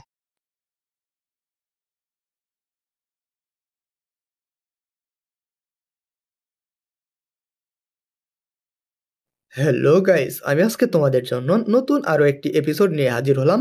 তো চলো যাওয়া যাক মাঙ্গার দুনিয়ায়। আজকের এপিসোড এর শুরুতে আমরা দেখতে পাই মেন ক্যারেক্টার তার ন্যানি এর কোলে বসে তার গালে চিমটি কাটছে। ঠিক তখনই মেন ক্যারেক্টার এর মা চলে আসে এবং বলতে থাকে, এরিয়াল তুমি তোমার ন্যানিকে অনেক বেশি ব্যথা দিচ্ছ, প্লিজ থেমে যাও। এরিয়াল তার মাকে দেখে অনেক বেশি খুশি হয়ে যায় এবং তার দিকে হাত বাড়াতে থাকে। ঠিক তখন ন্যানি সামনে তাকায় আর বলতে থাকে, সরি মিস ফিনেলা, আপনি এখানে আসবেন আমি আগে জানতাম না। আগে যদি জানতাম তাহলে আপনাকে স্বাগতম জানানোর জন্য আমি আগেই আয়োজন করে রাখতাম। মিস ফিনেলা বলে, সমস্যা নেই, আমি আসার আগে তোমাদেরকে জানিয়ে আসিনি। মেন ক্যারেক্টার ভাবতে থাকে, এটাই তাহলে রয়্যাল কোকুম্বাইন মিস ফিনেলা। মেন ক্যারেক্টার মা বলতে থাকে, যদি আসার আগে আমাদেরকে জানিয়ে আসতেন তাহলে আপনার জন্য আমরা অগ্রিম স্বাগতম জানানোর জন্য প্রিপারেশন করে রাখতাম। মিস ফিনেলা বলে, আমি চাই না যে আমাদের যে সাক্ষাৎ হচ্ছে এটা সম্পর্কে আর কেউ জানুক, তাই আমি কাউকে না জানিয়ে এখানে চলে এসেছি। ছোট প্রিন্সেসকে বলতে থাকে, তুমি এখানে থাকো, আমি মেন ক্যারেক্টার এর মায়ের সাথে কিছু কথা বলে আসি। ঠিক তখনই আমরা দেখতে পাই সিন দেখানো হয় ড্রয়িং রুমের দিকে, যেখানে মিস ফিনেলা এবং মেন ক্যারেক্টার এর মা কথোপকথন করছিল। মেন ক্যারেক্টার এর মা ভাবতে থাকে, মিস ফিনেলা এখানে কি উদ্দেশ্যে এসেছে, আমার সাথে একান্তে সে কি কথা বলতে চায়। তখন মিস ফিনেলা বলতে থাকে, আমি তোমাকে কিছু কথা বলতে চাই।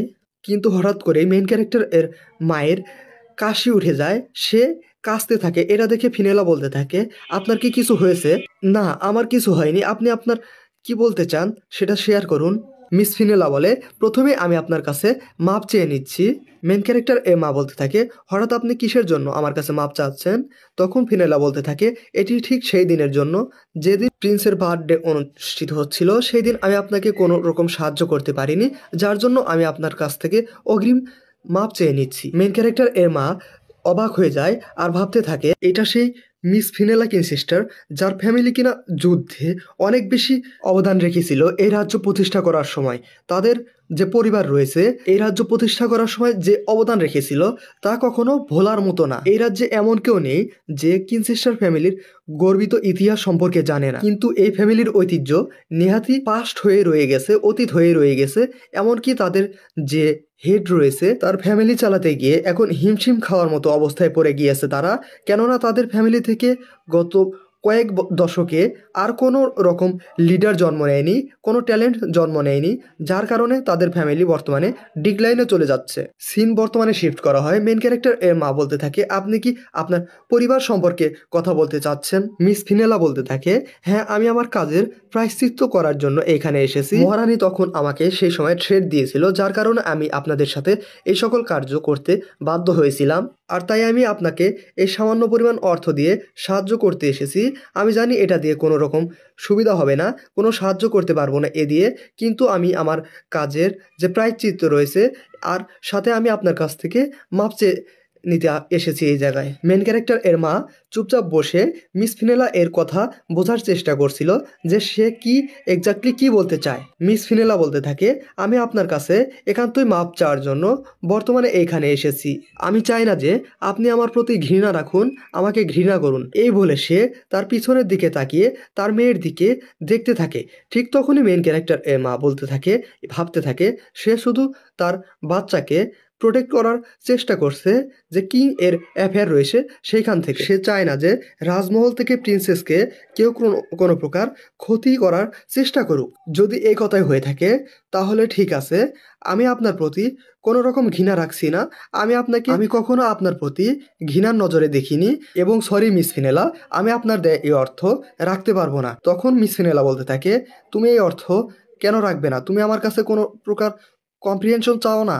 না, আমি আপনার কাছ থেকে কোনো প্রকারের কোনো সুবিধা গ্রহণ করতে চাই না, এটা বলে মেন ক্যারেক্টার এর মা। এবং আপনি আমার বাসায় এসেছেন, আমি চাই না কোনো প্রকার কোনো কিছুর জন্য আমাদের মধ্যেকার সম্পর্ক নষ্ট হয়ে যাক। এ বলে মেন ক্যারেক্টার এর মা তার সামনে থাকা টাকার বান্ডিলটি মিস ফিনেলাকে দিয়ে দেয় আর বলতে থাকে, আপনার মধ্যে যে অনুশোচনা বোধ এসেছে যার জন্যই আমি আপনার প্রতি অনেক বেশি খুশি হয়েছি। তাহলে শুনুন, আমি আপনাকে বলছি কেন আমাদের বাজেটের মধ্যে প্রবলেম করা হয়েছিল।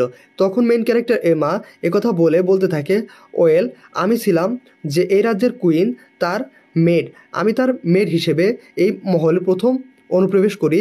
তারপরে আমি একদিন আমাদের রাজার চোখে পছন্দ হয়ে যাই আর সে আমাকে কোকুম্বাইন হিসেবে অ্যাকসেপ্ট করে নেয়। এটা শোনার সাথে সাথেই মেন ক্যারেক্টার অনেক বেশি অবাক হয়ে যায় আর সে ভাবতে থাকে, তাহলে এটাই সেই কারণ যার জন্য এই রাজ্যের যে রানী রয়েছে সে আমাদেরকে এত বেশি নিচু চোখে দেখে। এটা শুনে মেন ক্যারেক্টার এর মুড নষ্ট হয়ে যায় আর সে শুয়ে পড়ে আর ভাবতে থাকে, এই জন্যই আমার মা আজকে এত বেশি গরিব। মেন ক্যারেক্টারকে ওইভাবে শুয়ে পড়তে দেখে যে ন্যানি রয়েছে সে এসে জিজ্ঞেস করতে থাকে, ইয়াং প্রিন্স প্রিন্স, আপনি কি আনকমফোর্টেবল ফিল করছেন? তখন আমাদের মেন ক্যারেক্টার একটা মুচকি হাসি দেয় আর তাকে বোঝাতে থাকে না সে ঠিক রয়েছে। তখন ন্যানি ভাবতে থাকে যে ইয়াং প্রিন্স এর মুড রিয়েলি অনেক বেশি সারপ্রাইজিং। তার মুড প্রতি সেকেন্ডে এত পরিবর্তন হয় কিভাবে? এটা বলতে বলতে সে তার সিস্টার এর কাছে চলে যায়। মেন ক্যারেক্টার এর সিস্টারের কাছে গিয়ে বলতে থাকে, প্রিন্সেস কানিয়া, আপনি এখানে আর কতক্ষণ এইভাবে পড়তে থাকবেন? মেন ক্যারেক্টার মনে মনে বলতে থাকে, আমাকে আরও বেশি কনসেন্ট্রেট করতে হবে এবং কনসেন্ট্রেট করে মানা ইউজ করে সেখানে তারা কি কথা বলা বলি করছে আমাকে আবার শুনতে হবে।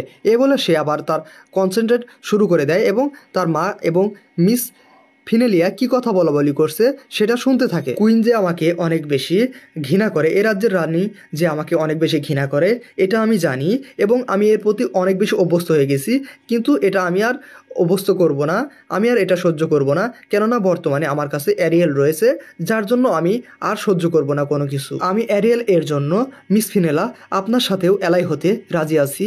আমি অ্যারিয়েল এর কোনো কিছু হতে দেব না, আমি অ্যারিয়েলের সাথে সর্বদা থাকবো। তখন মিস ফিনেলা বলতে থাকে, হ্যাঁ আমি এটা বুঝতে পেরেছি মিস ফিনেলা, আপনি যখন কোনো বিপদে পড়বেন এবং আমি যখন কোনো বিপদে পড়বো আমরা দুজনের কাজে লাগবো।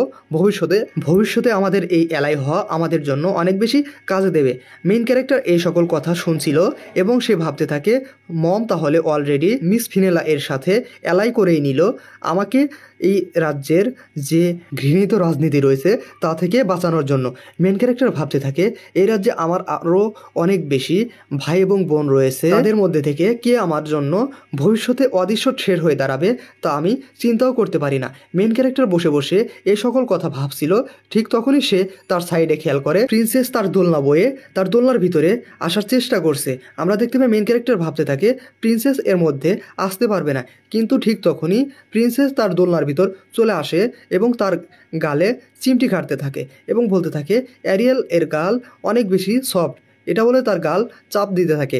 তখন সে সাইডে তাকায় আর ন্যানির দিকে তাকায় আর ভাবতে থাকে, প্লিজ ন্যানি, আমাকে বর্তমানে প্রিন্সেসের হাত থেকে বাঁচাও, এখান থেকে আমাকে কোলে নিয়ে সরে যাও। তখন মেন ক্যারেক্টারকে অবাক করে দিয়ে ন্যানিও বলতে থাকে, মেন ক্যারেক্টার এর গাল অনেক বেশি সফট, মেন ক্যারেক্টার অনেক বেশি কিউট। এটা শুনে মেন ক্যারেক্টার তো অনেক বড় ধোকা খায়।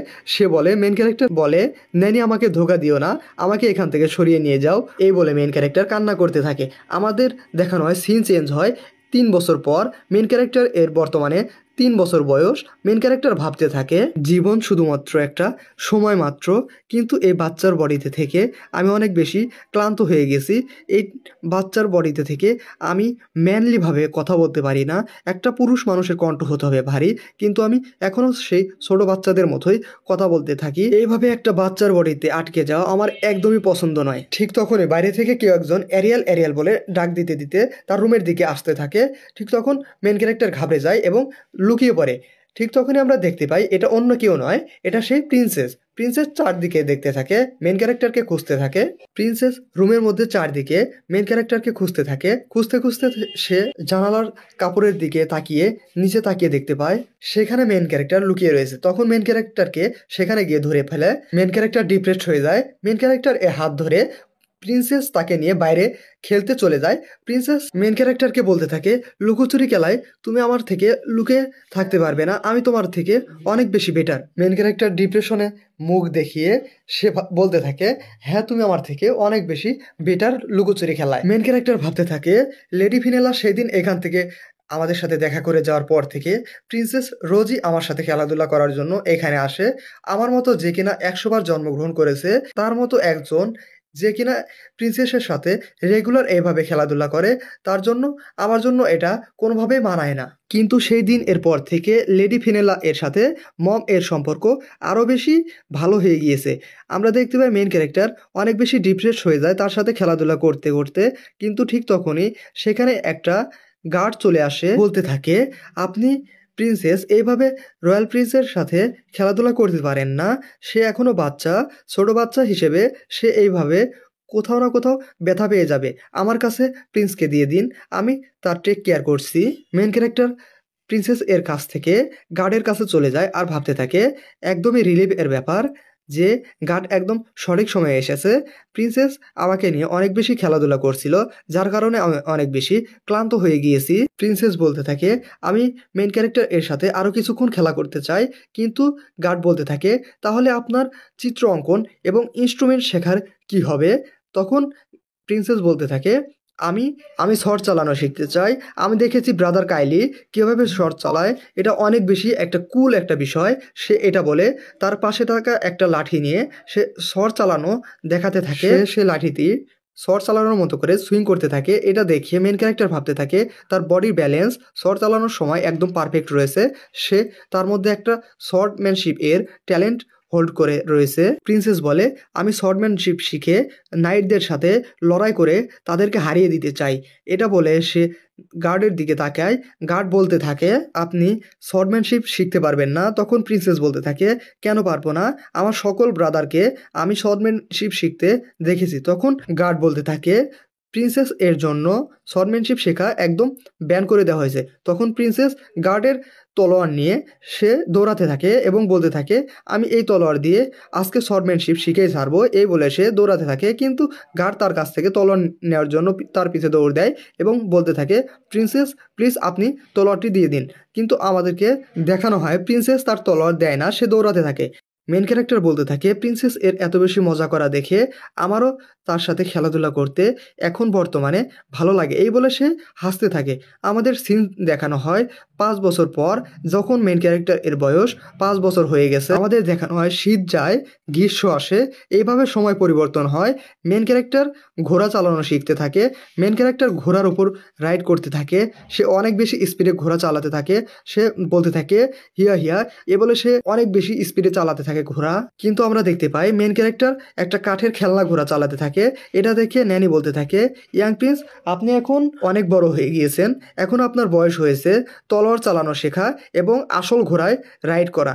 কিন্তু মেন ক্যারেক্টার বলতে থাকে এখনও আমি অনেক বেশি বড় হইনি, এখন আসল ঘোড়া এবং তলোয়ার চালানো অনেক বেশি ডেঞ্জারাস। এটা শুনে ন্যানি ডিসঅ্যাপয়েন্ট হয়ে যায়। তখন আমরা দেখতে পাই মেন ক্যারেক্টার ভাবতে থাকে এই ওয়ার্ল্ডে আমি 100 বার রেইনকার্নেট হওয়ার পরে একটা জিনিস বুঝতে পেরেছি, একটা সত্য আমি খুঁজে পেয়েছি। এই ওয়ার্ল্ডে যে যত বেশি ট্যালেন্ট শো করবে তার জন্য মিস ফরচুন তত বেশি অপেক্ষা করবে। যেই ট্যালেন্টেড হবে তাকে ভবিষ্যতে মেরে ফেলা হবে অন্য সব ট্যালেন্টেড লোকেদের দ্বারা, অথবা যেসব দুষ্ট লোক রয়েছে তারা কখনোই ট্যালেন্টেড লোকেদের ভবিষ্যতে সামনে এগোতে দেয় না। পাস্ট লাইফগুলোতে যখনই আমি আমার ট্যালেন্ট শো করেছি তখনই কোনো না কোনো ইনসিডেন্ট আমার সামনে চলে এসেছে। সবগুলো ইনসিডেন্টের কেন্দ্রবিন্দুতে ছিলাম আমি। আর তাই এই লাইফে আমি আমার কোনো প্রকারের অ্যাবিলিটি শো করব না, আমাকে ঘিরে অন্য কোনো ইনসিডেন্টও হবে না। সিন চেঞ্জ হয়, আমাদেরকে দেখানো হয় মেন ক্যারেক্টার তার ন্যানিকে বলতে থাকে এখন আমার জন্য খুব ইম্পর্টেন্ট সময়, তুমি এটা খুব ভালো করেই জানো, যার কারণে আমাকে আর ভিতরে ডিস্টার্ব করবে না। ন্যানি বলতে থাকে ঠিক আছে প্রিন্স, আপনি ভালোভাবে মেডিটেট করতে থাকেন, আপনি আপনার কাল্টিভেশন এগিয়ে নিতে থাকেন। মেন ক্যারেক্টার বলতে থাকে অফকোর্স না, আমি এখন শুয়ে পড়বো। ঠিক তখন সিন চেঞ্জ হয়, মেন ক্যারেক্টার তার ন্যানিকে বলতে থাকে তুমি কি সত্যি সিরিয়াস? তখন ন্যানি বলতে থাকে আমি একদম সত্য বলছি।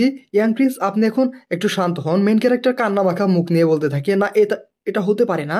মেন ক্যারেক্টারকে তার মেয়ের সান্ত্বনা দিতে চেষ্টা করে। ন্যানি বলতে থাকে আপনি কি এটা ঘৃণা করেন? তখন মেন ক্যারেক্টার বলতে থাকে হ্যাঁ, আমি অত বেশি পড়াশোনা করতে চাই না, আমি এত পড়াশোনা করতে চাই না। ন্যানি বলতে থাকে আপনি অলরেডি 5 বছরের হয়ে গেছেন, আপনার এখন সময় এসেছে অনেক বেশি কিছু এক্সপিরিয়েন্স করার এবং নলেজ গেইন করার। মেন ক্যারেক্টার বলতে থাকে নলেজ এর আমার কোনো প্রয়োজন নেই। ন্যানি বলতে থাকে আপনি একমাত্র যে প্রিন্স যে কিনা একদম হার্ড ওয়ার্ক করতে চান না। এটা শুনে মেন ক্যারেক্টার ন্যানি এর এক্সপ্রেশন দেখতে থাকে। ন্যানি মেন ক্যারেক্টারকে সান্ত্বনা দিতে থাকে। মেন ক্যারেক্টার বলতে থাকে আমি অলরেডি 100 গুণ বেশি হার্ডওয়ার্ক করছি। এটা দেখে মেন ক্যারেক্টার চিন্তা করে আমার এখন এটা থেকে বাঁচার একমাত্র উপায় হলো কোনো কিছু নিয়ে বায়না ধরা। মেন ক্যারেক্টার এর সামনে বই নিয়ে এসে রাখা হয়। মেন ক্যারেক্টার বই উঠিয়ে পড়া বাদ দিয়ে হাতের উপর স্পিন করতে থাকে, খেলাধুলা করতে থাকে, বই দিয়ে ঘর বানায়, এভাবে খেলাধুলা করছিল। ন্যানি বলতে থাকে, ইওর হাইনেস, আপনার এখন বই দিয়ে খেলাধুলা করার সময় না, আপনি এখন বই দিয়ে পড়তে বসুন। তখন মেন ক্যারেক্টার বায়না ধরে যে সে পড়বে না, এই বলে সে মাটিতে গড়াগড়ি খেলতে থাকে। ঠিক তখনই তার রুমের দরজা খোলার আওয়াজ হয়। সে দরজার দিকে তাকায়, দরজার দিকে তাকিয়ে দেখতে পায় তার মা রুমে প্রবেশ করেছে। এটা থেকে সে ঘাবড়ে যায় এবং বলতে থাকে, হয়েছে, আমার এখন পড়তে বসতেই হবে। মেন ক্যারেক্টার বইয়ের পাতা উল্টায় আর ভাবতে থাকে, আমি যতই পড়াশোনা করি, যতই পড়াশোনা করার চেষ্টা করি, আমার আশেপাশে যত সব মানুষ রয়েছে ওরা আমার ট্যালেন্টকে থামানোর চেষ্টা করবে, দরকার পড়লে আমাকে মেরে ফেলার চেষ্টা করবে। এই পৃথিবীতে প্রত্যেক ব্যক্তির তার জন্মের সাথে সাথেই তার ভাগ্য লিখে রাখা হয়েছে এবং আমার ভাগ্যে লেখা রয়েছে আইডল জীবনযাপন করা। এইসব কিছু ভাবতে ভাবতে মেন ক্যারেক্টার ঘুম ঘুম ভাব চলে আসে। মেয়ের তার কাছে চা নিয়ে আসে এবং বলতে থাকে, আপনি চা খান এবং তারপরে আবার পড়া স্টাডি শুরু করে দিন। এই বলে সে তাকে চা সার্ভ করে। মেন ক্যারেক্টার বলতে থাকে, পড়াশোনা করা আমার জন্য খুব বেশি একটা বোরিং একটা জিনিস। ন্যানি বলতে থাকে মেন ক্যারেক্টারকে, ইয়াং প্রিন্স, আপনি এসব কিছু বলবেন না, আপনার উচিত এখন অনেক বেশি পরিমাণ স্টাডি করা। মেন ক্যারেক্টার বলে, ওয়েল ঠিক আছে, আমি আমার যত চেষ্টা রয়েছে সব কিছু পড়াশোনার মধ্যে দিয়ে দেব। আমি শর্টম্যানশিপ একদমই শিখব না যদি আমি মারা যেতে না চাই। একবার কেউ আমার ট্যালেন্ট সম্পর্কে জানলে সবাই আমার পিছনে লেগে যাবে। ঠিক তখনই একটা ক্যারেজ তার বাসার সামনে চলে আসে। সে জানালা দিয়ে এটা দেখে অবাক হয়ে যায়। ন্যানি বলতে থাকে, ম্যাজিক টাওয়ার থেকে মেজ এসেছে আপনার শরীরে মানা পাওয়ার চেক করার জন্য যে আপনি ম্যাজিক শিখতে পারবেন কিনা। শুনে মেইন ক্যারেক্টার অবাক হয়ে যায় আর ঘাবড়ে গিয়ে বলতে থাকে, যদি সে আমার শরীরে মানা পাওয়ার চেক করার চেষ্টা করে তাহলে সে একদমই আমার শরীরে যে পরিমাণ মানা রয়েছে সব একদমই সে টের পেয়ে যাবে। এটা ভেবে সে ভাবতে থাকে, এবার কি তাহলে আমার যে সিক্রেট, আমি এই ওয়ার্ল্ডে রেইনকার্নেট হয়েছি, এটা প্রকাশ পেয়ে যাবে। এই বলে ভাবতে ভাবতে সে ম্যাজিক টাওয়ার এর মেজের সামনে চলে যায়। মেজ তাকে দেখে একদমই অবাক হয়ে যায়। তার শরীরের পাওয়ার চেক করে সে অবাক হয়ে যায়। তাহলে কি মেন ক্যারেক্টার এর সিক্রেট সবাই জেনে যাবে? জানতে হলে নেক্সট এপিসোড এর জন্য অপেক্ষা করুন। চ্যানেলটি সাবস্ক্রাইব করুন, ভিডিওতে একটি লাইক দিন। অবশ্যই ধন্যবাদ। লাস্ট এপিসোডে আমরা সকলে দেখেছিলাম যে মেইন ক্যারেক্টার এর কাছে মেজ টাওয়ার থেকে তার মানা পাওয়ার চেক করার জন্য তার কাছে মেজ টাওয়ার থেকে একটা মেজ আসে। মেইন ক্যারেক্টার এটা দেখে একটু ঘাবড়ে যায় যে তার শরীরে যে মানা পাওয়ার রয়েছে এটা মেজ যদি ডিটেক্ট করে ফেলে তাহলে তার যে সিক্রেট রয়েছে হয়তো সেটা রিভিল হয়ে যাবে। ন্যানি কোনো কিছু বুঝতে না পেরে মেইন ক্যারেক্টারকে বলতে থাকে, আপনি কোনো চিন্তা করবেন না, আপনার শরীরে অবশ্যই মানা পাওয়ার রয়েছে, আপনি এই বিষয়ে কোনো চিন্তা করবেন না। যেই ড্রয়িং রুমে মেইন ক্যারেক্টার প্রবেশ করে, মেইন ক্যারেক্টারকে দেখে যে মেজ রয়েছে সে মেজ অনেক বেশি অবাক হয়ে যায় এবং সে মেইন ক্যারেক্টারকে দেখা মাত্র উঠে দাঁড়ায় আর ভাবতে থাকে, আমি এটা নিশ্চিত দেখেছি যে মেইন ক্যারেক্টার এর শরীরে অনেক বেশি মানা পাওয়ার রয়েছে, দাঁড়াও আমাকে একটু চেক করতে দাও। এটা বলে সে তার শরীরে থাকা যে এনার্জি রয়েছে সে এনার্জি ইউজ করে মেইন ক্যারেক্টার এর কাছে যায় এবং সে চেক করতে থাকে যে মেইন ক্যারেক্টার এর শরীরে কত মানা পাওয়ার রয়েছে। সে চেক করে দেখতে পায়, কিন্তু মেইন ক্যারেক্টার এর ন্যানি কোনো কিছু বুঝে না বুঝে বলতে থাকে যে মেইন ক্যারেক্টার এর শরীরে অনেক বেশি মানা পাওয়ার রয়েছে, সে অনেক বেশি স্পেশাল। কিন্তু যে মেজ রয়েছে সে মেইন ক্যারেক্টার এর শরীরে মানা পাওয়ার ডিটেক্ট করতে পারে না। মেজ বলতে থাকে, স্পেশাল নাকি স্ট্রেঞ্জ আমি এটাই বুঝতে পারছি না যে মেইন ক্যারেক্টার এর শরীরে সামান্যটুকু যেই হোক না কেন রয়্যাল ফ্যামিলি এর সবার শরীরে সামান্য পরিমাণ হলেও মানা পাওয়ার রয়েছে, কিন্তু মেইন ক্যারেক্টার এর শরীরে কোনো পরিমাণ মানা পাওয়ার আমি ডিটেক্ট করতে পারলাম না। ন্যানি বলতে থাকে, এটা হতে পারে না, মেইন ক্যারেক্টার একজন স্পেশাল যার কাছে মানা পাওয়ার অবশ্যই রয়েছে। কিন্তু মেজ রয়েছে, মেজ বলতে থাকে যে না, মেইন ক্যারেক্টার এর আমি সম্পূর্ণ বডি চেক করেছি কিন্তু সামান্য পরিমাণ আমি মানা সেন্স করতে পারিনি। মেইন ক্যারেক্টার ভাবতে থাকে, আমি এখানে আসার পূর্বেই আমার মানা যে রয়েছে তা সিল করে দিয়েছিলাম যাতে যে এই মেজ আমার মানা পাওয়ার সেন্স করতে না পারে। আমার স্পেশাল ব্রিদিং টেকনিক ইউজ করে আমার সম্পূর্ণ মানা আমার বডির এক পাশে আমি নিয়ে সবটুকু মানা সিল করে দিয়েছিলাম যাতে কোনো প্রকার মানা এই মেজ সেন্স করতে না পারে এবং আমার যে সিক্রেট রয়েছে তা কেউ না জানতে পারে। মেইন ক্যারেক্টার ভাবতে থাকে, আমি এখন বুঝতে পেরেছি যে ঠিক তখন আমাকে দেখে এই মেজ এত বেশি অবাক কেন হয়েছিল, কেননা যে আমি রয়্যাল ফ্যামিলির একটা লেগেসি হোল্ড করি, যার কারণে আমার শরীরে সামান্যটুকু পরিমাণ মানা পাওয়ার না সেন্স করে সে অবাক হয়ে গিয়েছিল। কেননা রয়্যাল ফ্যামিলির সকলের শরীরে সামান্য পরিমাণ হলেও মানা থাকে রয়্যাল ফ্যামিলির সকল বাচ্চাদের শরীরে। মেন ক্যারেক্টার এর মাকে বলতে থাকে, আমি মেন ক্যারেক্টার এর শরীরে কোনো প্রকার মানা সেন্স করতে পারিনি। মেন ক্যারেক্টার এর মা বলতে থাকে এটা কিভাবে হতে পারে। ঠিক তখন মেস বলতে থাকে, আমার শরীরে যত মানা পাওয়ার রয়েছে সবটুকু ইউজ করে আমি মেন ক্যারেক্টার এর শরীরে মানা সার্চ করার চেষ্টা করেছি, কিন্তু আমি মানা পাইনি। মেস বলতে থাকে, আমি কমনারদের বডিতেও সামান্য পরিমাণ হলেও মানা চেঞ্জ করেছি, কিন্তু মেইন ক্যারেক্টার ইউর হাইনেস এর শরীরে কোনো পরিমাণ মানা নেই। মেন ক্যারেক্টার এটা শুনে ভাবতে থাকে যে এবার কি আমি বেশি করে ফেললাম। মেন ক্যারেক্টার এর মা বলতে থাকে, তাহলে কি মেন ক্যারেক্টার কখনোই মানা ইউজ করতে পারবে না এবং সে ভবিষ্যতে একজন হতে পারবে না একজন মেন ক্যারেক্টার এর জন্য কি অন্য কোনো উপায় বের করা সম্ভব? মেন ক্যারেক্টার বলতে থাকে, সরি মম, আমি চাই না যে আমার অ্যাবিলিটি সম্পর্কে এই দুনিয়া জানুক এবং আমার পিছনে সবাই পড়ে যাক, যার জন্য আমি আমার অ্যাবিলিটি এখন কাউকে শো করব না। তারপরের দিন একজন ট্রেনারকে পাঠানো হয় মেন ক্যারেক্টারকে মার্শাল আর্ট শেখানোর জন্য এবং তলোয়ারবাজি শেখানোর জন্য। মেন ক্যারেক্টার এর কাছে ট্রেনার এসে বলতে থাকে, আপনার শরীরে মানা পাওয়ার নেই তো কি হয়েছে, আপনি আপনার যে শর্টম্যানশিপ রয়েছে সেটা ইউজ করে আপনি আমার মতো শক্তিশালী হয়ে উঠতে পারবেন। মেন ক্যারেক্টার ভাবতে থাকে, আমার কাছে যে ট্রেনারকে পাঠানো হয়েছে এই ট্রেনারদের মতো মানুষ আমার অ্যাটেনশন পাওয়ার মতো যোগ্যতাও রাখে না, কেননা আমার এমন একটা লাইফ ছিল যেখানে আমি আমার সামনে আসা সমস্ত মনস্টারদের একটা স্লাশে মেরে ফেলতাম। আমার সামনে ড্রাগন পর্যন্ত টিকে থাকতে পারতো না। আমার শর্টম্যানশিপ ইউজ করে আমি ড্রাগনদের পর্যন্ত কিল করেছি, যার জন্য এদের মতো যে ট্রেনার রয়েছে তারা আমাকে ট্রেন করার যোগ্যতাও রাখে না। আমার শর্টম্যানশিপ অ্যাবিলিটি এত বেশি যে এদের মতো ট্রেনার আমার অ্যাটেনশন পাওয়ার যোগ্যতাও রাখে না। মেন ক্যারেক্টার বলতে থাকে, তাহলে চলো আমরা আমাদের ট্রেনিংয়ে সর্বোচ্চ চেষ্টা করি যাতে আমরা শক্তিশালী হতে পারি। আমাকে বিশ্বাস করো, আমি তোমাকে শক্তিশালী করে ফেলবো।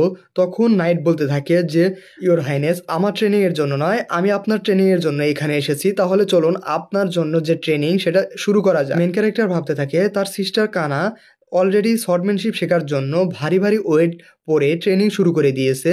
এটা মেন ক্যারেক্টার এর সে বোন যে মেন ক্যারেক্টার এর সাথে মাঝে মাঝে খেলা করার জন্য আসতো। মেন ক্যারেক্টার বলতে থাকে, সম্পূর্ণ ফ্যামিলিকে মার্শাল আর্ট শিখিয়ে তোমরা কি করতে চাও? যাই হোক, আমরা মার্শাল আর্ট ট্রেনিং শুরু করব কিভাবে? মেন ক্যারেক্টারকে ট্রেনার বলতে থাকে, শর্টম্যানশিপ শুধুমাত্র শক্তির একটা বিষয় না, এটা একটা ব্যালেন্স যার মাধ্যমে বিভিন্ন রকমের মুভমেন্ট দেখিয়ে শর্টম্যানশিপ করা হয় এবং মেন ক্যারেক্টারকে কিছু শর্টম্যানশিপ এর টিপস দেখাতে থাকে। ট্রেনার বলতে থাকে, তাহলে চলুন আপনার ট্রেনিং শুরু করা যাক। এই বলে মেন ক্যারেক্টারকে একটা উঁচু লাঠির উপর দাঁড় করে দেয় এবং বলতে থাকে এইখানে আপনাকে দাঁড়িয়ে থাকতে হবে। মেন ক্যারেক্টার বলতে থাকে, আমি এখান থেকে পড়ে যাব। মেন ক্যারেক্টারকে ট্রেনার বলতে থাকে, আপনি যদি এখান থেকে পড়ে যান তাহলে আপনার শরীরে একটুমাত্র বিন্দুমাত্র ব্যথাও আপনি পাবেন না। আপনি যখন শরীরের ব্যালেন্স ঠিকমতো ধরে রাখতে পারবেন, আপনি ঠিক তখনই শর্টম্যানশিপ শিখতে পারবেন। এইভাবে আপনি ঠিক ব্যালেন্স করতে পারবেন। মেন ক্যারেক্টার বলতে থাকে, আমি তো এখনো ব্যালেন্স ঠিকমতো ধরে রাখতে পারলাম না, আমি এই জায়গায় ফেল হয়েছি, তবে নেক্সট কি? ট্রেনার বলতে থাকে, আপনার শরীর ফ্লেক্সিবল বানানোর জন্য এখন আপনার ট্রেনিং শুরু করতে হবে। এই বলে ট্রেনার মেন ক্যারেক্টারকে একটা পজিশনে দাঁড় করিয়ে দেয়। মেন ক্যারেক্টার এই পজিশনে বেশিক্ষণ দাঁড়িয়ে থাকতে পারে না, সে পড়ে যায়। ট্রেনার বলতে থাকে, ইওর হাইনেস, আপনি এখন ফ্লেক্সিবিলিটি টেস্টেও ফেল করেছেন। মেন ক্যারেক্টার বলতে থাকে, নেক্সট ট্রেনিং সেশনে যাওয়া যাক।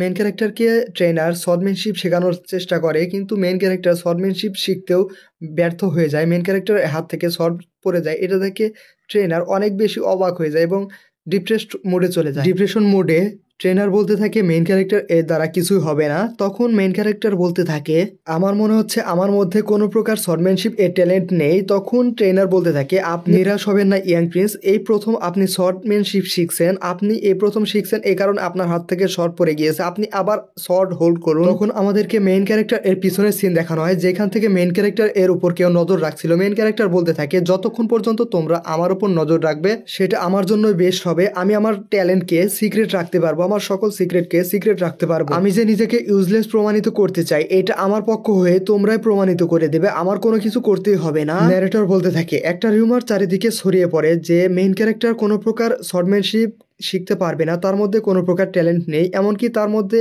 বিন্দুমাত্র পরিমাণ মানা পাওয়ারও নেই, যার কারণে সে মেজ হিসেবে বড় হয়ে উঠতে পারবে না, তার মধ্যে ম্যাজিক পাওয়ারও নেই। এই রাজ্যের যে মহারানী তার কাছে সিন চেঞ্জ হয়, সে বলতে থাকে, এই নিউজ কি সত্যি যে মেন ক্যারেক্টার কোনো প্রকার মার্শাল আর্ট শিখতে পারবে না এবং তার শরীরে কোনো প্রকার মানা পাওয়ারও নেই, যার কারণে সে ম্যাজিক পাওয়ারও শিখতে পারবে না? যাই হোক, এটা আমাদের জন্য একদমই বেস্ট নিউজ, কেননা এই রাজ্যের রাজা হওয়ার যোগ্য একমাত্র আমার বড় ছেলে। এই কথা বলে সে হাসতে থাকে।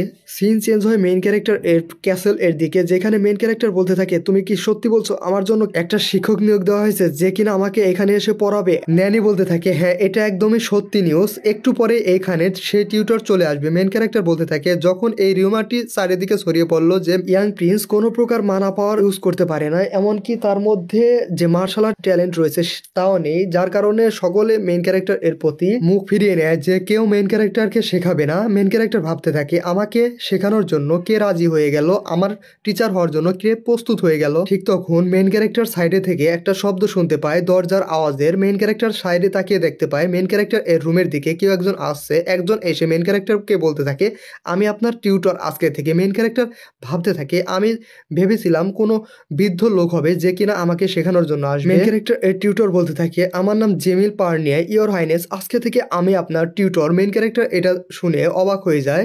টিউটর বলতে থাকে, আজকে থেকে আপনার যে পড়াশোনা সেটা শুরু করে দেব আমরা প্রথমে আপনার জন্য ল্যাঙ্গুয়েজ, কমন ল্যাঙ্গুয়েজ দিয়ে স্টার্ট করব। ল্যাঙ্গুয়েজ পড়া দিয়ে আমরা শুরু করব। এই ল্যাঙ্গুয়েজ এই রাজ্যের সকল জায়গায় ইউজ হয় সর্বত্র। আজকে আমরা শুরু করব যে ল্যাঙ্গুয়েজের বেসিক গ্রামার রয়েছে সেটা দিয়ে। এইটা মাত্র একদিনে আপনি যে গ্রামার রয়েছে সেটা শিখে ফেলবেন। যদি তাও না পারেন তাহলেও কোনো সমস্যা নেই। মেন ক্যারেক্টার বলতে থাকে, হ্যাঁ সমস্যা নেই, আমি আমার সর্বোচ্চ দিয়ে চেষ্টা করব। মেন ক্যারেক্টার ভাবতে থাকে, আমার নামে যে চারিদিকে বাজে রিউমার ছড়িয়েছে তার জন্য তুমি আমাকে নিজ নজরে দেখছো, এটা ঠিক নয়।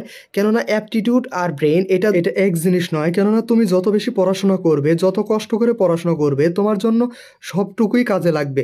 ঠিক তখনই আমরা দেখতে পাই মেন ক্যারেক্টার এর থেকে সিন চেঞ্জ হয়। রাতের দৃশ্য দেখানো হয়, কেউ একজন বারান্দা দিয়ে হেঁটে কোথাও যাচ্ছিল। আমাদের দেখানো হয় এটা আর কেউ নয়, মেন ক্যারেক্টার লাইব্রেরির মধ্যে দিয়ে কোথাও যাচ্ছিল এবং সে বলতে থাকে যে আমার নামে ছড়ানো বাজে রিউমার তো সবাই শুনেছো, এবার সময় এসেছে যে আমার যে ট্যালেন্ট রয়েছে সেই ট্যালেন্ট সবাইকে দেখানোর। মেন ক্যারেক্টার এই বলে তার সামনে থাকা যত বুক সেলফে বুক রয়েছে সবগুলো বুক তার মানা ইউজ করে তার কাছে নিয়ে আসতে শুরু করে দেয়। তার শরীরে থাকা সমস্ত মানা চারিদিকে ছড়িয়ে দেয় এবং বুক সেলফের যত বুক রয়েছে সে তার সামনে নিয়ে আসে এবং তার সামনে দিয়ে উড়িয়ে নিয়ে সবগুলো বুক সে খুলে দেখতে থাকে কোনটা তার পড়ার জন্য উপযুক্ত হতে পারে। সে এই যেগুলো পড়ার জন্য উপযুক্ত সবগুলো তার টেবিলের উপর সাজিয়ে নেয় আর ভাবতে থাকে যে আমি এই ওয়ার্ল্ডের যত কাহিনী রয়েছে সবগুলো কাহিনী আমি দেখে ছাড়বো এবং এই ওয়ার্ল্ডের যত নলেজ রয়েছে, মানুষ সম্পর্কে নলেজ এবং যে ভাষা রয়েছে সব ভাষায় আমি শিখে ছাড়বো। কেননা আমি যে 100 বার জন্মগ্রহণ করেছি এর মধ্যে আমি অনেক ভাষা শিখেছি, অনেক মানুষের সাথে দেখা সাক্ষাৎ করেছি। এটাই আমার জন্য একটা অ্যাডভান্টেজ যে এই আমার এক্সপিরিয়েন্স ইউজ করে আমি সব কিছু সহজে বুঝে নিতে পারবো এবং আমি সব কিছু মনে রাখতে পারবো। আমাদেরকে পরের দিনের সিন দেখানো হয় যে টিউটর সে মেন ক্যারেক্টার এর সামনে চলে আসে। মেন ক্যারেক্টারকে বলতে থাকে, প্রিন্স আপনি কি আপনার যে গতকালের পড়া ছিল সেটা কমপ্লিট করেছেন? মেন ক্যারেক্টার বলতে থাকে, হ্যাঁ আমি সকল ল্যাঙ্গুয়েজের ওপর সব কিছু শিখে ফেলেছি। যত ল্যাঙ্গুয়েজ রয়েছে সব ল্যাঙ্গুয়েজের উপর আমি মাস্টারি করে ফেলেছি। আমি বর্তমানে সকল ল্যাঙ্গুয়েজই পড়ে জেনে ফেলেছি। এটা শুনে সে টিউটর অবাক হয়ে যায় আর বলতে থাকে, আপনি কি যোগ করছেন আমার সাথে? আপনি সকল ল্যাঙ্গুয়েজ এত তাড়াতাড়ি শিখে ফেলেছেন? ক্যারেক্টার বলতে থাকে, আপনি যদি বিশ্বাস না করেন তাহলে কি বই পড়ে আমি আপনাকে দেখাবো যে সকল বই আমি পড়তে পারবো? এটা শুনে যে টিউটর রয়েছে সে বলতে থাকে, ইয়াং প্রিন্স আপনি কি আমার সাথে মজা করছেন? অন্তত পক্ষে 12 বছর লেগে যায় সকলের পক্ষে এই সব কিছু মুখস্থ করার জন্য। এমনকি যে 12 বছরের বাচ্চা তারাও এই সকল কিছু ঠিক মতো পড়তে পারে না। আচ্ছা তাহলে এই বই নিন আর আমাকে এই বই পড়ে সম্পূর্ণ পড়ে আমাকে দেখান। এই বলে মেন ক্যারেক্টার এর কাছে একটা বই দেয়। মেন ক্যারেক্টার সেই বই নিয়ে অনর্গল পড়তে থাকে। মেন ক্যারেক্টারকে এইভাবে পড়তে দেখে অবাক হয়ে যায় টিউটর অনেক বেশি খুশি হয়ে যায় আর বলতে থাকে, ইয়াং প্রিন্স আপনি অনেক বড় একটা ট্যালেন্ট, আপনাকে পড়াতে পেরে আমি অনেক বড় ধন্য হয়ে গিয়েছি। আপনার মতো ডিসাইপল পেয়ে আমি অনেক বেশি খুশি। মেন ক্যারেক্টার বলতে থাকে, হ্যাঁ তুমি ঠিক বলেছো, ডিসাইপল যত বেশি ভাইরাল হবে, ডিসাইপল সম্পর্কে মানুষজন যত বেশি জানবে তত বেশি শিক্ষক এর নামে সুনাম হবে। ক্যারেক্টার বলতে থাকে, আমার নামে তো বাজে রুমার রয়েছে, সবকিছু ছড়িয়ে পড়েছে, কিন্তু এখন সময় এসেছে আমি কতটা ট্যালেন্টেড সেই কথা এই রাজ্যে ছড়ানোর। সিন চেঞ্জ করে রাতে শিফট করা হয় যেখানে অনেকগুলো নোবেল পার্সন আড্ডা দিচ্ছিল, সেখানে আমাদের মেন ক্যারেক্টার এর মাস্টার গিয়ে সেখানে বলতে থাকে মেন ক্যারেক্টার অনেক বড় একটা জিনিয়াস, যে কিনা অল্প সময়ের মধ্যেই একদিনের মধ্যে সম্পূর্ণ ভাষা শিখে ফেলেছে, একটা ল্যাঙ্গুয়েজ বুক সে এক রাতের মধ্যেই মুখস্থ করে ফেলেছে। এটা শুনে সেখানে থাকা সকল নোবেল ব্যক্তি সবাই অবাক হয়ে যায়। মেন ক্যারেক্টার এর নামে আবার রুমার ছড়াতে থাকে যে সে অনেক বেশি ট্যালেন্টেড। সিন চেঞ্জ হয়ে এই রাজ্যের যে মহারাজা তার কাছে সিন চলে আসে, সে বলতে থাকে আমি অলরেডি শুনতে পেলাম যে মেন ক্যারেক্টার অনেক বেশি ট্যালেন্টেড, সে থিওরিটিক্যালি অনেক বেশি ট্যালেন্টেড, সে পড়াশোনার ব্যাপারে অনেক বেশি ট্যালেন্টেড, জেনারেল যে নলেজ রয়েছে সে সম্পর্কে সে খুব ভালো জানে। মেন ক্যারেক্টার মা বলতে থাকে কিং আমাকে মাফ করে দিন, আমার সন্তান যে কিনা শর্টম্যানশিপ ট্যালেন্টে কোনো প্রকার সুবিধা অর্জন করতে পারেনি, এমনকি তার শরীরে কোনো প্রকার মানা এনার্জি নেই, তাই সে কোনো প্রকার ম্যাজিকও ইউজ করতে পারবে না। রাজা বলতে থাকে এইখানে তোমার কোনো দোষ নেই, কেননা মেন ক্যারেক্টার শর্টম্যানশিপ এবং ম্যাজিক পাওয়ারে কোনো প্রকার অগ্রগতি দেখাতে পারেনি, কিন্তু মেন ক্যারেক্টার থিওরিটিক্যালি অনেক বেশি জ্ঞানী, যে কিনা থিওরি সম্পর্কে ভালো জানবে এবং ভবিষ্যতে সে একজন ভালো মানে টিচার হতে পারবে। মেন ক্যারেক্টার তার শরীরে থাকা মানা পাওয়ার ইউজ করে তাদের সকল কনভারসেশন শুনছিল এবং বলতে থাকে এইভাবে জিনিয়াস কসপ্লে করে আমার অনেক বেশি মজা লাগছে, কেননা আমি এখন চারোদিকে শুধু ভাইরাল হয়ে গিয়েছি, আমার সম্পর্কে সব জায়গায় শুধু রুমার ছড়াচ্ছে যে আমি অনেক বেশি জিনিয়াস, আমার অনেক বেশি এখন মজা লাগছে। চারদিকে নিজের নামে সুনাম দেখে মেন ক্যারেক্টার এর কাছে ঠিক তখন একটা বক্স তার মেডরা নিয়ে আসে এবং বলতে থাকে এটা খুব ভারী। মেন ক্যারেক্টার বলতে থাকে এটাতে কি? মেন ক্যারেক্টার এর মা বলতে থাকে এই রাজ্যের যে মহারাজা সে তোমার নামে সুনাম চারিদিকে দেখে সে অনেক বেশি খুশি হয়েছে এবং তোমার জন্য একটা গিফট এখানে পাঠিয়েছে, তুমি এইটা খুলে দেখো এর মধ্যে কি রয়েছে। মেন ক্যারেক্টার সেই বক্স খুলে দেখে এবং অবাক হয়ে যায়। মেন ক্যারেক্টার দেখতে পায় এই বক্স ভর্তি শুধু সোনা এবং গহনা দিয়ে ভর্তি। মেন ক্যারেক্টার এত পরিমাণ সোনা দেখে অনেক বেশি খুশি হয়ে যায়। ঠিক তখনই তার হাতে একটা পেন্ডেন্ট পড়ে, পেন্ডেন্ট দেখে সে ভাবতে থাকে এটা কি, এটা অনেক বেশি প্রিসিয়াস মনে হচ্ছে, অনেক বেশি দামি মনে হচ্ছে। মেন ক্যারেক্টার এর ন্যানি বলতে থাকে এটা অনেক বেশি এক্সপেন্সিভ, এইখানে রাখা যত প্রকার সোনা গহনা রয়েছে সব কিছুর চেয়ে দামি এই পেন্ডেন্ট। মেন ক্যারেক্টার ভাবতে থাকে এই পেন্ডেন্ট দামি, এটা আমি দেখে বুঝতে পারছি, কেননা এই পেন্ডেন্ট যে পরবে তার ব্রেন এর কার্যকারিতা অনেক বেশি পরিমাণ বেড়ে যাবে এবং সে তার শরীরে থাকা মানা এনার্জি সঠিকভাবে কন্ট্রোল করতে পারবে। মেন ক্যারেক্টার ভাবতে থাকে এটা দিয়ে আমি কি করব, অন্যান্য অর্ডিনারি পারসন এটা দেখে কিছু বুঝতে পারবে না, কিন্তু আমি এর মধ্যে যে ইনহ্যান্সমেন্ট পাওয়ার রয়েছে সেটা আমি দেখতে পাচ্ছি।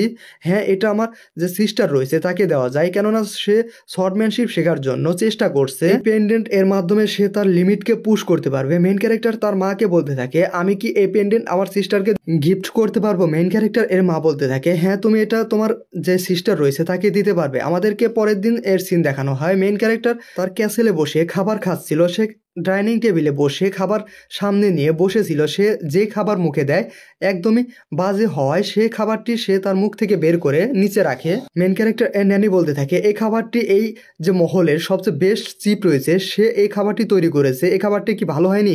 মেন ক্যারেক্টার বলতে থাকে না, এই খাবারটি একদমই ভালো হয়নি।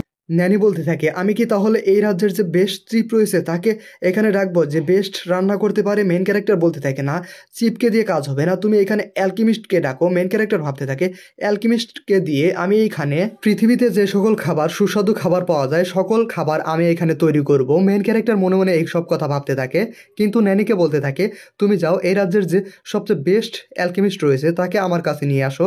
মেন ক্যারেক্টার বলতে থাকে থাক, তোমাকে নিয়ে আসতে হবে না, আমি এখনই এই রাজ্যের যে মহারাজা রয়েছে তার কাছে এখন যাব। তো গাইস, আমাদের পৃথিবীতে যে সকল সুস্বাদু খাবার পাওয়া যায় মেন ক্যারেক্টার সে সকল সুস্বাদু খাবার এখানে তৈরি করবে। পরবর্তী ভিডিও দেখতে চাইলে অবশ্যই চ্যানেলটি সাবস্ক্রাইব এবং ভিডিওতে একটি লাইক করে অবশ্যই যাবে। ধন্যবাদ। লাস্ট এপিসোডে আমরা সকলে দেখেছিলাম মেইন ক্যারেক্টার খাবার খাচ্ছিল, কিন্তু সেই খাবারটি মেইন ক্যারেক্টার এর একদমই পছন্দ হয় না। মেইন ক্যারেক্টার যে খাবারটি মুখে দেয় তার মুখে বমি চলে আসে। মেইন ক্যারেক্টার ভাবতে থাকে এত বিশ্রী রকমের খাবার কিভাবে হতে পারে। তার মেয়ের তাকে জিজ্ঞেস করে যে ইয়াং প্রিন্স খাবার কি ভালো হয়নি, আমি কি রাধুনীকে আপনার সামনে নিয়ে হাজির করব নাকি?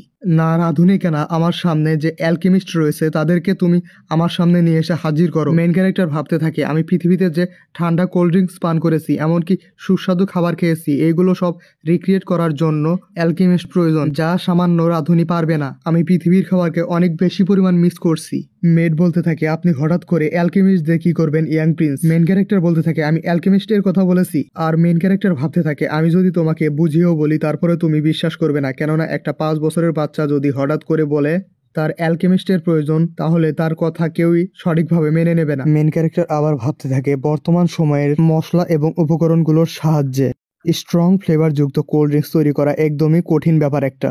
আমি শুধু কোল্ড ড্রিঙ্কস পান করে আমার শরীর এবং মনকে তৃপ্তি প্রদান করতে চাই। ঠিক তখন মেন ক্যারেক্টার উঠে দাঁড়ায় আর বলতে থাকে, এক বিখ্যাত স্কলার বলেছিলেন, যদি তুমি কোনো কিছু সত্যিকারভাবে নিজের মন থেকে চাও তাহলে তুমি সেটা কেননা নিজেই তৈরি করে নাও। এই কথা বলে মেন ক্যারেক্টার দৌড়ে বাইরের দিকে যেতে থাকে। ঠিক তখন ন্যানি বলতে থাকে, ইয়াং প্রিন্স আপনি কোথায় যাচ্ছেন? মেন ক্যারেক্টার বলতে থাকে, আমি পড়াশোনা করার জন্য যাচ্ছি, স্টাডি করতে যাচ্ছি। ন্যানি ভাবতে থাকে, আমি কি কোনো কিছু ভুল শুনলাম? ইয়াং প্রিন্স স্টাডি করার জন্য দৌড়ে দৌড়ে যাচ্ছে, এটাকে আমি ভুল শুনলাম নাকি? সিন চেঞ্জ হয়। মেন ক্যারেক্টার ভাবতে থাকে, অ্যালকেমি একমাত্র সেই পথ যার মাধ্যমে কোল্ড ড্রিঙ্ক সহ আরো মজাদার যেসব খাবার রয়েছে সবগুলো আমি তৈরি করতে পারবো এই অল ডে। আমি কোল্ড ড্রিঙ্কস এর স্বাদ নিয়ে ছাড়বো। এই বলে সে দৌড়াতে থাকে সামনের দিকে। সিন এইখানে চেঞ্জ হয়। আরো 3 বছর পরের দৃশ্য আমাদেরকে দেখানো হয়। মেইন ক্যারেক্টার সেখানে কয়েকজন ব্যক্তিকে নিয়ে একটা মিটিং করছিল। সেখান থেকে একটা ব্যক্তি বলে ওঠে, আমরা প্ল্যান করেছি নতুন ব্রিজ তৈরি করব, বিশেষ করে সেই সব স্থানগুলোতে যেখানে মার্চেন্ট অর্থাৎ ব্যবসায়ীদের মুভমেন্ট হয় অনেক বেশি পরিমাণে, যেখানে ব্যবসায়ীদের প্রতিনিয়ত যাতায়াত হয়। আপনার এই প্রস্তাবটি সম্পর্কে কি মতামত প্রিন্স এরিয়াল? মেন ক্যারেক্টার শুধু তার সামনে থাকা ফাইলটি দেখতে থাকে এবং রিপ্লাই না দেয়। তখন সামনের ব্যক্তি আবার বলতে থাকে, প্রিন্স এরিয়াল। ঠিক তখন মেন ক্যারেক্টার বলতে থাকে, এই অসাধারণ এবং চমৎকার ডিজাইনটি কে তৈরি করেছে? এটা একটা অভূতপূর্ব ডিজাইন। এটা শোনার সাথে সাথে সামনে থাকা একজন ব্যক্তি বলতে থাকে, আমি নকশার তত্ত্বাবধান করেছি, দিনরাত এক করে কাজ করেছি ইয়াং প্রিন্স। তখন মেন ক্যারেক্টার বলতে থাকে, যদি পুনরায় তুমি এরকম একটা ইউজলেস ডিজাইন আমার সামনে নিয়ে এসেছো তো আমি তোমাকে এখান থেকে একদমই বের করে দেবো। এটা শুনে সামনে থাকা ব্যক্তি একদমই ঘাবড়ে যায়। মেন ক্যারেক্টার বলতে থাকে, এটা এখন ঠিক আছে, কিন্তু শীতে তুষার জমলে এটা অনেক বিপজ্জনক হতে পারে। নিচের কাঠের অংশগুলোতে গুরুত্ব দেওয়া হয়নি, যার কারণে সেগুলো অতিরিক্ত ভার বহন করতে পারবে না। এটা শুধু জাঁকজমক ভাবে ডিজাইন করা হয়েছে, যার কারণে যে কোনো মুহূর্তে এইখানে যে কোনো প্রকারের ভয়ানক দুর্ঘটনা ঘটে যেতে পারে। একটা রাজ্যের যে কোনো আর্কিটেকচার তৈরির পূর্বে সৌন্দর্য দেখা ভালো, কিন্তু আমাদের মেইন গোল থাকতে হবে সেফটি। মেইন ক্যারেক্টার নির্দেশ দেয় এই ডিজাইনটি আবার পুনরায় তৈরি করার জন্য। সামনে থাকা সকলে ভাবতে থাকে, আমরা সকলে টপ স্কলার হওয়ার পরেও একটা ছোট বাচ্চার উপর নির্ভর করে চলছি। এটা প্যাথেটিক হলেও সত্যি যে আমাদের কাছে আর কোনো নেক্সট চয়েস নেই। মেইন ক্যারেক্টার ভাবতে থাকে, এখন সময় এসেছে আমার অ্যাবিলিটিকে সকলকে দেখানোর। গত বছরের ফেলিয়ার এর পর এখানে কথা শেষ করে সিন চেঞ্জ করা হয়। একটা মেয়ে তার কাজ করার জন্য সামনের দিকে যাচ্ছিল। হঠাৎ করে মেইন ক্যারেক্টার তার সামনে দিয়ে যাচ্ছিল। এটা দেখে সেই মেয়ে ভাবতে থাকে, এটা কি সেই অ্যাসেন ইয়াংশেস? মেইন ক্যারেক্টার ভাবতে থাকে, কে আমাকে এরকম প্রিন্স নিকনেম নিয়ে ডাক দিল? সে পিছনে ফিরে তাকায় এবং সে মেয়েটকে দেখতে থাকে আর বলে, তুমি কি নতুন মেড নাকি? মেড বলতে থাকে, ইয়াং প্রিন্স, ফার্স্ট টাইম আমি আপনাকে দেখেছি, এর কারণে আমি একটু এক্সাইটেড হয়ে গিয়েছিলাম, সরি, আমাকে মাফ করে দিবেন। মেইন ক্যারেক্টার বলতে থাকে, এই নিকনেম আমার পছন্দ না, পুনরায় আমাকে এই নিকনেমে ডাক দিবে না। মেড বলতে থাকে, ঠিক আছে ইয়াং সেজ, আমি আর আপনাকে এই নামে ডাক দিব না। মেইন ক্যারেক্টার এটা শুনে একটু ডিপ্রেসড হয়ে যায় আর বলতে থাকে, আমাকে বর্তমান সময়ে এই রাজ্যের সকলে ইয়াং এশিয়ান সেন্স নামে নিকনেম দিয়েছে, এদের নিকনেম চয়েস করার সেন্স একদমই বেকার। এই বলে সে তার ঘোড়া গাড়িতে গিয়ে বসে এবং সামনের দিকে রওনা দেয়। আমরা দেখতে পাই মেইন ক্যারেক্টার এর মা প্রাসাদের মধ্যে থেকে মেইন ক্যারেক্টার এর যাওয়ার দিকে তাকিয়েছিল আর তার মেয়েটকে জিজ্ঞেস করে, প্রিন্স এরিয়াল কোথায় যাচ্ছে, এটা কি তুমি জানো? মেড বলে, ইয়াং প্রিন্স মহারাজ এর সঙ্গে সাক্ষাৎকার করেছিলেন এবং মেন ক্যারেক্টার এর মা বলতে থাকে, প্রিন্স এরিয়াল মহারাজ এর কাছে কি রিকোয়েস্ট করেছেন?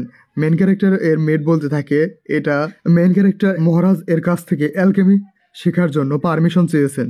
আমরা দেখতে পাই মেইন ক্যারেক্টার মহারাজ এর কাছ থেকে অ্যালকেমি শেখার জন্য পারমিশন চাচ্ছে। সিন চেঞ্জ হয়, ঘোড়াগাড়িতে মেইন ক্যারেক্টারকে দেখানো হয়। সে বলছে, যখন আমি মহারাজকে এই কথা বলছিলাম তখন তার এক্সপ্রেশন কি ছিল? আমার রিকোয়েস্ট করার সাথে সাথে সে আমার রিকোয়েস্ট গ্রান্টেড করে দিয়েছে। আমি কি মহারাজ এর ট্রাস্ট গেইন করতে সক্ষম হয়েছি? যদিও আমি 100 লাইফ পার করে এসেছি, তারপরেও কিংসের যে পাওয়ারফুল অরা রয়েছে তার সামনে আমি নার্ভাস ফিল করি। আমাকে মনোযোগ দিতে হবে এবং সঠিকভাবে কথা বলতে হবে। আমরা দেখতে পাই মেইন ক্যারেক্টার মহারাজ এর সামনে এসেছে। মহারাজ তাকে বলছে, তুমি অ্যালকেমি শিখতে চাও, কিন্তু কেন? মেইন ক্যারেক্টার বলতে থাকে, আমি অ্যালকেমি শিখে আমার দেশের জন্য কাজ করতে চাই। আমার কাছে ম্যাজিক এবং সর্টম্যানশিপ এর কোনো প্রকার কোনো ট্যালেন্ট নেই, যার জন্য আমি অ্যালকেমিস্ট ফিল্ডে কাজ করতে চাই। আমি হয়তো ছোট হতে পারি, কিন্তু আমার মধ্যে কোনো প্রকার ইমেচিওর চিন্তা ভাবনা নেই। রাজা বলতে থাকে, ঠিক আছে, তোমার জন্য আমি একজন অ্যালকেমিস্ট টিচার এর ব্যবস্থা করব। তোমার কি আরো কিছু প্রয়োজন? তোমার আর কোনো ইচ্ছা থাকলে আমাকে জানাও। মেইন ক্যারেক্টার বলে, আমার যদি আর কোনো কিছু প্রয়োজন হয় সাথে সাথে আমি আপনাকে জানিয়ে দেব। আর মেইন ক্যারেক্টার ভাবতে থাকে, আমি সফল হয়েছি। সিন চেঞ্জ হয়, চারদিকে শুধু একটা নিউজ ছড়িয়ে পড়ে মেইন ক্যারেক্টার এর জন্য একটা অ্যালকেমিস্ট টিচার এর প্রয়োজন। যতগুলো বিখ্যাত অ্যালকেমিস্ট রয়েছে তারা তাদের অ্যালকেমি স্কিল শো করতে শুরু করে। এটা তাদের জন্য একটা অপরচুনিটি যে তারা একজন প্রিন্সের অ্যালকেমি টিচার হতে পারবে, তাই তারা তাদের সর্বোচ্চ দিয়ে চেষ্টা করতে থাকে।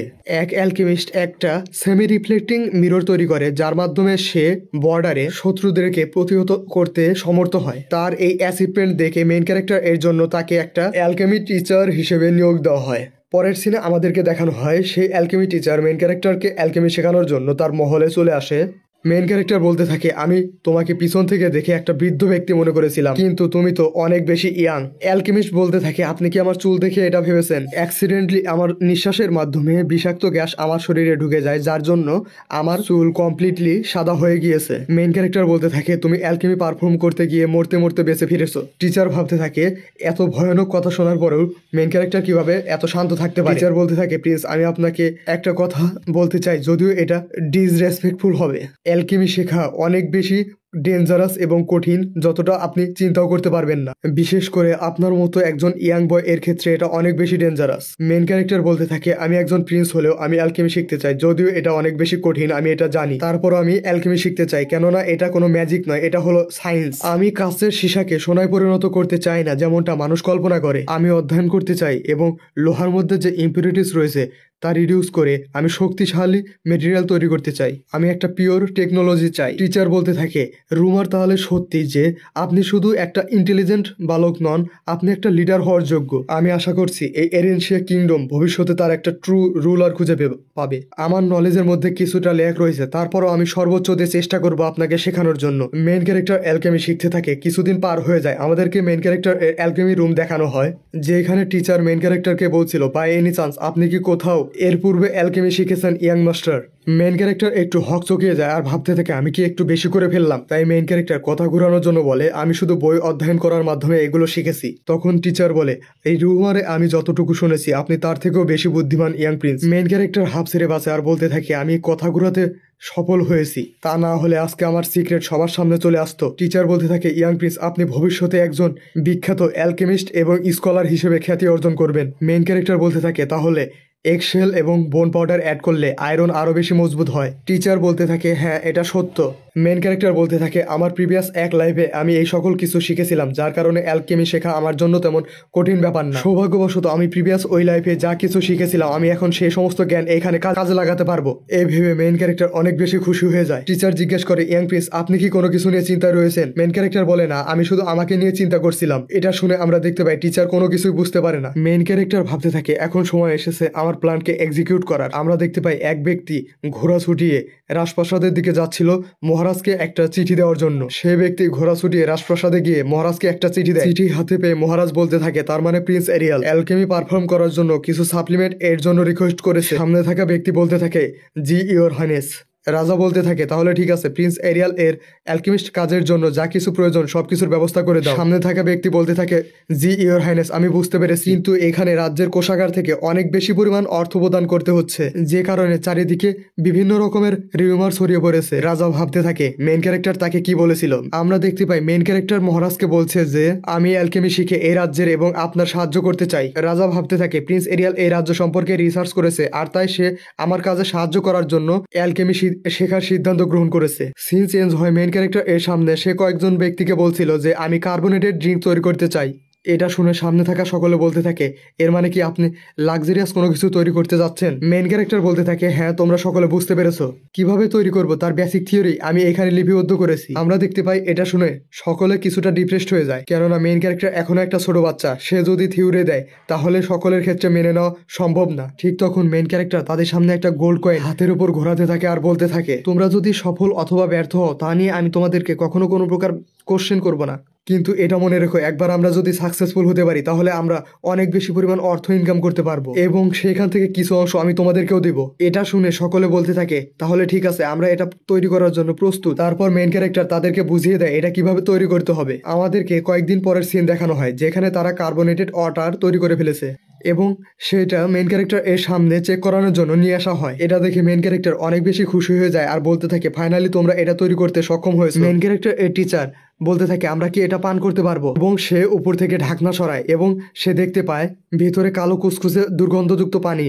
তখন মেন ক্যারেক্টার বলতে থাকে অবশ্যই না, এটা আমাদেরকে চেক করতে হবে যে এটা খাওয়ার যোগ্য কিনা। মেন ক্যারেক্টার কার্বোনেটেড ওয়াটার দেখে এবং নাকে হাত দিয়ে বলে তোমরা এটা তৈরি করতে ব্যর্থ হয়েছো, যার জন্য আমরা এটা পান করতে পারবো না। এই পানি ডিসকোয়ালিফাই হয়ে গিয়েছে, এটা খাওয়ার জন্য যোগ্য না, ডিসকোয়ালিফাই। তারপরে মেন ক্যারেক্টার বলতে থাকে তাহলে ঠিক আছে, আমরা আর্টিফিশিয়ালি কার্বোনেটেড ওয়াটার তৈরি করবো। সামনে থাকা সকলে বলতে থাকে আমরা আর্টিফিশিয়াল ভাবে এটা কিভাবে তৈরি করব। ঠিক তখনই মেন ক্যারেক্টার ফর্মুলা লিখে তাদের হাতে দিয়ে দেয় এবং বলতে থাকে এই ফর্মুলা ইউজ করে তোমরা ইজিলি এটা তৈরি করতে পারবে।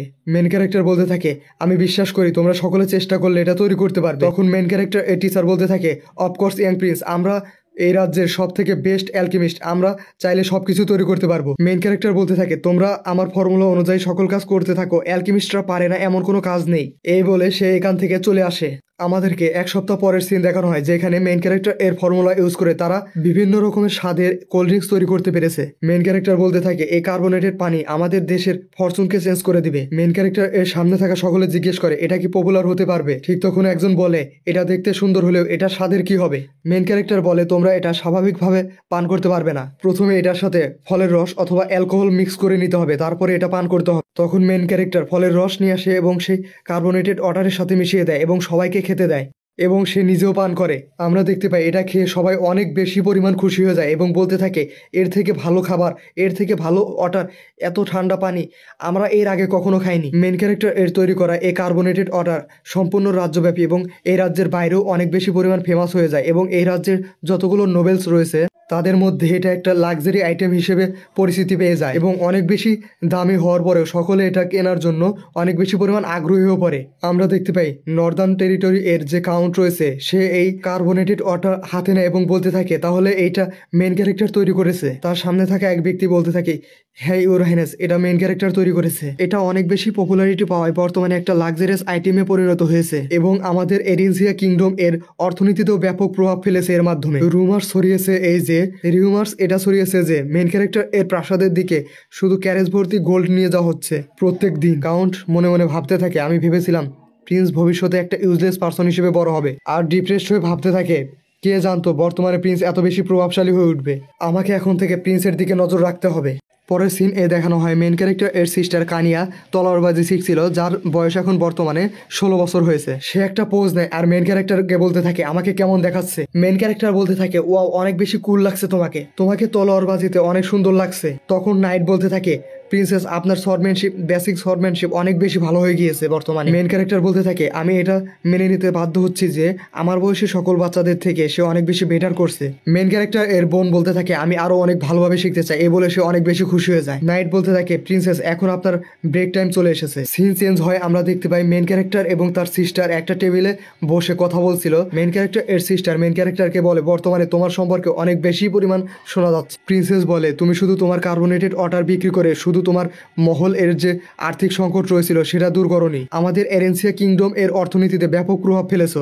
মেন ক্যারেক্টার বলে প্রিন্স হিসেবে এটা আমার ডিউটি। প্রিন্সেস বলে রিউমারে আমি আরো শুনেছি যে সবাই বলা বলি করছে তুমি রাজার একমাত্র পারফেক্ট সন্তান। মেন ক্যারেক্টার ভাবতে থাকে আমার এই খ্যাতির পিছনে শুধুমাত্র আমার একার অবদান নেই, আমার যে মায়ের পরিবার রয়েছে অ্যান্ড্রেস্ট ফ্যামিলি, তারা আমাকে এই কাজে অনেক বেশি পরিমাণ সাহায্য করেছে। আমার মায়ের ফ্যামিলি একটা ফলেন নোবেল ফ্যামিলি, যার কারণে তাদেরকে একটা বাজে জায়গায় থাকতে হতো। তাদের এই দুরবস্থা দেখে আমি তাদেরকে সোডা ডিস্ট্রিবিউশন এর কাজে লাগিয়েছি এবং তারা আমার কাজ অনেক ভালোভাবে করছে, যার কারণে বর্তমানে আমার ব্যবসা এত বেশি পরিমাণ সফলতা অর্জন করতে পেরেছে এবং আমার বিভিন্ন পণ্যের চাহিদা দিন দিন বেড়ে চলেছে। আমি আরো বিভিন্ন রকমের প্রোডাক্ট এখানে তৈরি করব ভেবেছি এবং আমি বিশাল বড় একটা মার্চেন্ট গিল্ড তৈরি করব যেখানে সমস্ত কিছুর মালিক একমাত্র আমি হব। মেন ক্যারেক্টার এর সিস্টার এটা শুনে কান্না করতে থাকে আর বলতে থাকে তোমার ধারে কাছেও এখন আমি পৌঁছাতে পারিনি। মেন ক্যারেক্টার বলতে থাকে চলো আমরা কোল্ড ড্রিঙ্কস পান করে আসি, আমার কাছে বর্তমানে এখন অনেক বেশি অর্থ রয়েছে, এটা তুমি ভালো করে জানো। মেন ক্যারেক্টার এর সিস্টার এটা শুনে অনেক বেশি পরিমাণ রেগে যায় এবং তার গলায় যে কাঠের স্বর সে ধরেছিল সেটা ধরে এবং বলতে থাকে তোমার কাছে অনেক বেশি পরিমাণ অর্থ থাকলে কি হবে, কেননা তুমি শর্টম্যানশিপ এবং এক্সারসাইজ কোনোটাই করো না, যার কারণে তুমি এটা রক্ষা করতে পারবে না। মেন ক্যারেক্টার এর সিস্টার বলতে থাকে তাহলে চলো এখন আমি তোমাকে শর্টম্যানশিপ শেখাবো। মেন ক্যারেক্টার মনে মনে বলতে থাকে এটা অনেক বেশি বিরক্তকর এবং তার সিস্টারকে বলতে থাকে থ্যাংক ইউ সিস্টার, কিন্তু আমি ঠিক আছি এবং মনে মনে বলতে থাকে আমার শর্টম্যানশিপ শেখার কোনো প্রয়োজন নেই, কেননা আমার পাস্টের এক লাইফে আমি শর্টম্যানশিপ এর পিনাকল পর্যন্ত পৌঁছে গিয়েছিলাম। ঠিক তখনই মেন ক্যারেক্টার এর ওপরে অ্যাটাক করে দেয় এবং বলতে থাকে আমাকে এইভাবে লক্ষ্য করো এবং এইভাবে শর্ট সুইং করতে থাকো। মেন ক্যারেক্টার ভাবতে থাকে আমি আমার সিস্টার এর মধ্যে একটা পারফেক্ট শর্টম্যানশিপ দেখতে পাই, তার মধ্যে শর্টম্যানশিপ শেখার একটা ট্যালেন্ট রয়েছে যা ইউজ করে সে ভবিষ্যতে অনেক বেশি শক্তিশালী হয়ে উঠবে। সিন চেঞ্জ হয়, মেন ক্যারেক্টার ক্যারেজে বসে রাস্তা দিয়ে যাচ্ছিল, এটা দেখে রাস্তার সকলে বলাবলি করছিল যে ওইখানে প্রিন্স এরিয়াল যাচ্ছে। মেন ক্যারেক্টার এটা দেখে ভাবতে থাকে মনে হয় এই ক্যারেজ এইখানে সকলের কাছে ল্যাম্বরগিনি এর মতো, যার কারণে সকলে এই ক্যারেজ এর প্রতি এত অ্যাটেনশন দিচ্ছে। এমনকি আমার সাথে বডিগার্ডও রয়েছে, যার কারণে নিজেকে একটা তারকা লাগছে, সুপারস্টার মনে হচ্ছে। সবকিছু ঠিক আছে, কিন্তু এই সময় সে আমাকে কি বলতে চায়? আমার মনে হচ্ছে যে আমার এতগুলো অ্যাচিভমেন্ট দেখে সে আমাকে আবার নতুন করে কোনো রিওয়ার্ড দিতে চায়। সিন চেঞ্জ হয়, মেন ক্যারেক্টার এই রাজ্যের মহারাজ এর সাথে খাবার টেবিলে বসে রয়েছে, কেউ কোনো কথা বলছে না। মেন ক্যারেক্টার ভাবতে থাকে মহারাজ এর সামনে এসে এরকম নীরবতা আমাকে অনেক বেশি পরিমাণে নার্ভাস করে দেয়। মেন ক্যারেক্টার তার সামনে থাকা খাবার খেতে থাকে আর ভাবতে থাকে যে যাই হোক এইসবে এখন আমি ইউজড হয়ে গিয়েছি, এই সময়টাকে এখন আমি এনজয় করতে থাকি।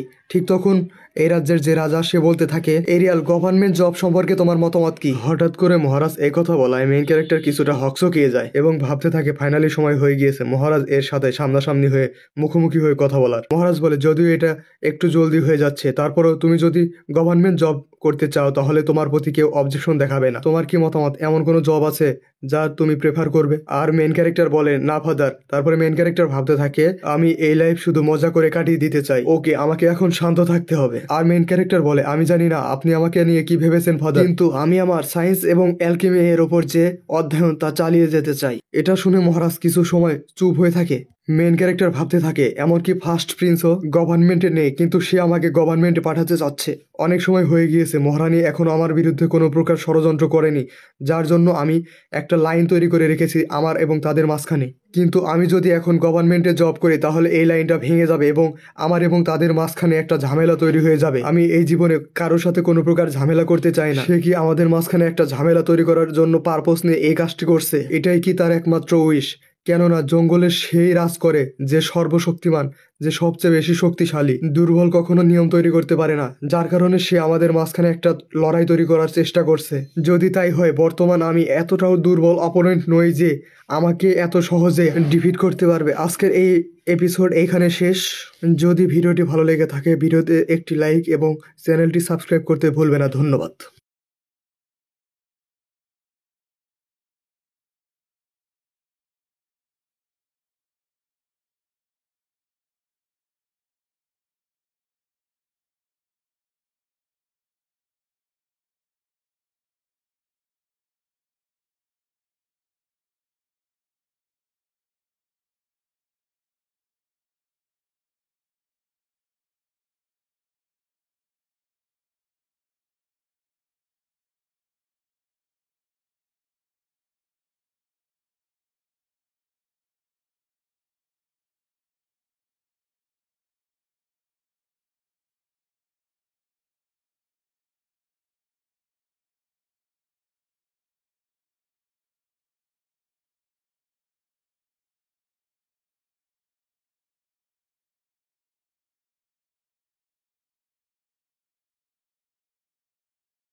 হ্যালো গাইস, আজকের এই এপিসোডটি অনেক বেশি মজার হতে চলেছে। আমি আশা করছি তোমরা সকলে এই এপিসোডটি এনজয় করবে।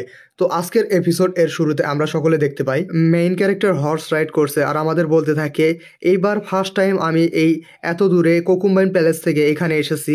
আমার মনে হচ্ছে আমি এখন সত্যিকার অর্থে ফ্রিডম পেয়ে গেছি, আমি এখন স্বাধীন। কেননা এই সম্পূর্ণ সময় জুড়ে আমি অনেক বেশি পরিমাণ হার্ডওয়ার্ক করেছি, অনেক বেশি পরিমাণ কাজ করেছি, যার কারণে আমি এখন অনেক বেশি পরিমাণে ক্লান্ত ফিল করছি। আমার নিজেকে দেখে বিশ্বাসই হচ্ছে না যে আমি এতগুলো দিন গৃহকর্মী হয়ে কাটিয়ে দিয়েছি।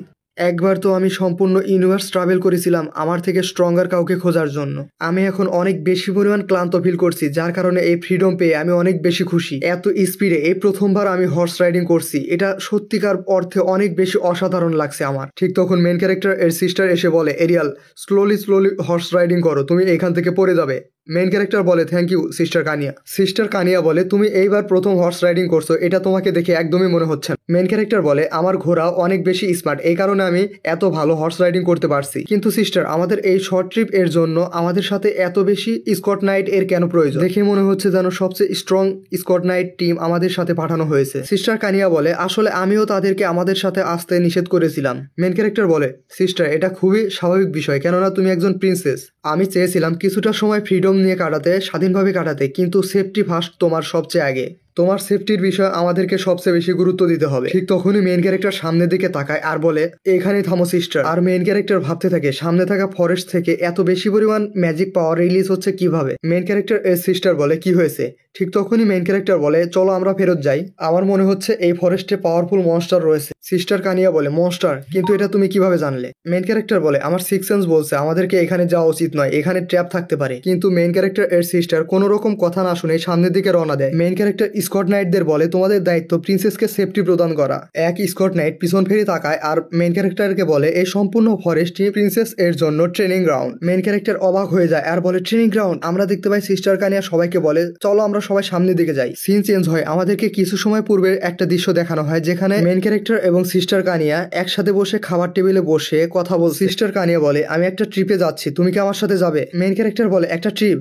ঠিক তখন সিস্টার কানিয়া বলে, অল টাইম প্যালেসের মধ্যে থাকা এবং সর্বক্ষণ কাজ করা এটা কি বিরক্তিকর নয়? আমি মনস্টার হান্ট এবং অ্যাডভেঞ্চার করতে অনেক বেশি ভালোবাসি, এটা শুনতে কি অনেক বেশি মজাদার মনে হচ্ছে না? মেইন ক্যারেক্টার বলে, এটা এক প্রকার টর্চার। সিস্টার বলে, এরিয়াল ট্রাভেলিং এক প্রকার প্র্যাকটিস এর মধ্যে পড়ে। অফকোর্স প্র্যাকটিস এর জন্য হলেও আমার সাথে তোমার যাওয়া উচিত। এই বলে সিস্টার কানিয়া মেইন ক্যারেক্টার এর দিকে তাকায় আর বলে, কারণ তুমি আমাকে বিশ্বাস করো, তুমি কোনো চিন্তা করো না, আমি তোমাকে মনস্টারদের হাত থেকে রক্ষা করব। মেইন ক্যারেক্টার বলে, সিস্টার কানিয়া অনেক বেশি কুল। ঠিক তখন এক নাইট এসে বলে, প্রিন্সেস, আমরা আমাদের গন্তব্যস্থলে চলে এসেছি। ঠিক তখন আমরা দেখতে পাই সম্পূর্ণ ফরেস্টের একটা ম্যাপ মেইন ক্যারেক্টার এর সামনে নিয়ে আসা হয়। মেইন ক্যারেক্টার সকল নাইটদের বোঝাতে থাকে কিভাবে এখানে লড়াই করতে হবে এবং প্রিন্সেসকে ব্রেক থ্রু করানোর জন্য আমরা কিভাবে প্রিন্সেস এর লিমিট পর্যন্ত পুশ করতে পারবো, যেন প্রিন্সেস তার ম্যাক্সিমাম পাওয়ার ইউজ করে এবং ব্রেক থ্রু করতে সফল হয়। আমরা দেখতে পাই কিছু নাইট 20টা অর্ক মনস্টারকে তাদের পিছনে ধাওয়া করিয়ে প্রিন্সেস এর সামনে নিয়ে আসে এবং প্রিন্সেস সেই অর্ক মনস্টারদের সাথে অনেক বেশি ভয়ানকভাবে লড়াই করতে থাকে। তার সর্ড ইউজ করে সে মনস্টারদের সাথে লড়াই করতে থাকে। মেইন ক্যারেক্টার ভাবতে থাকে, আমি ভেবেছিলাম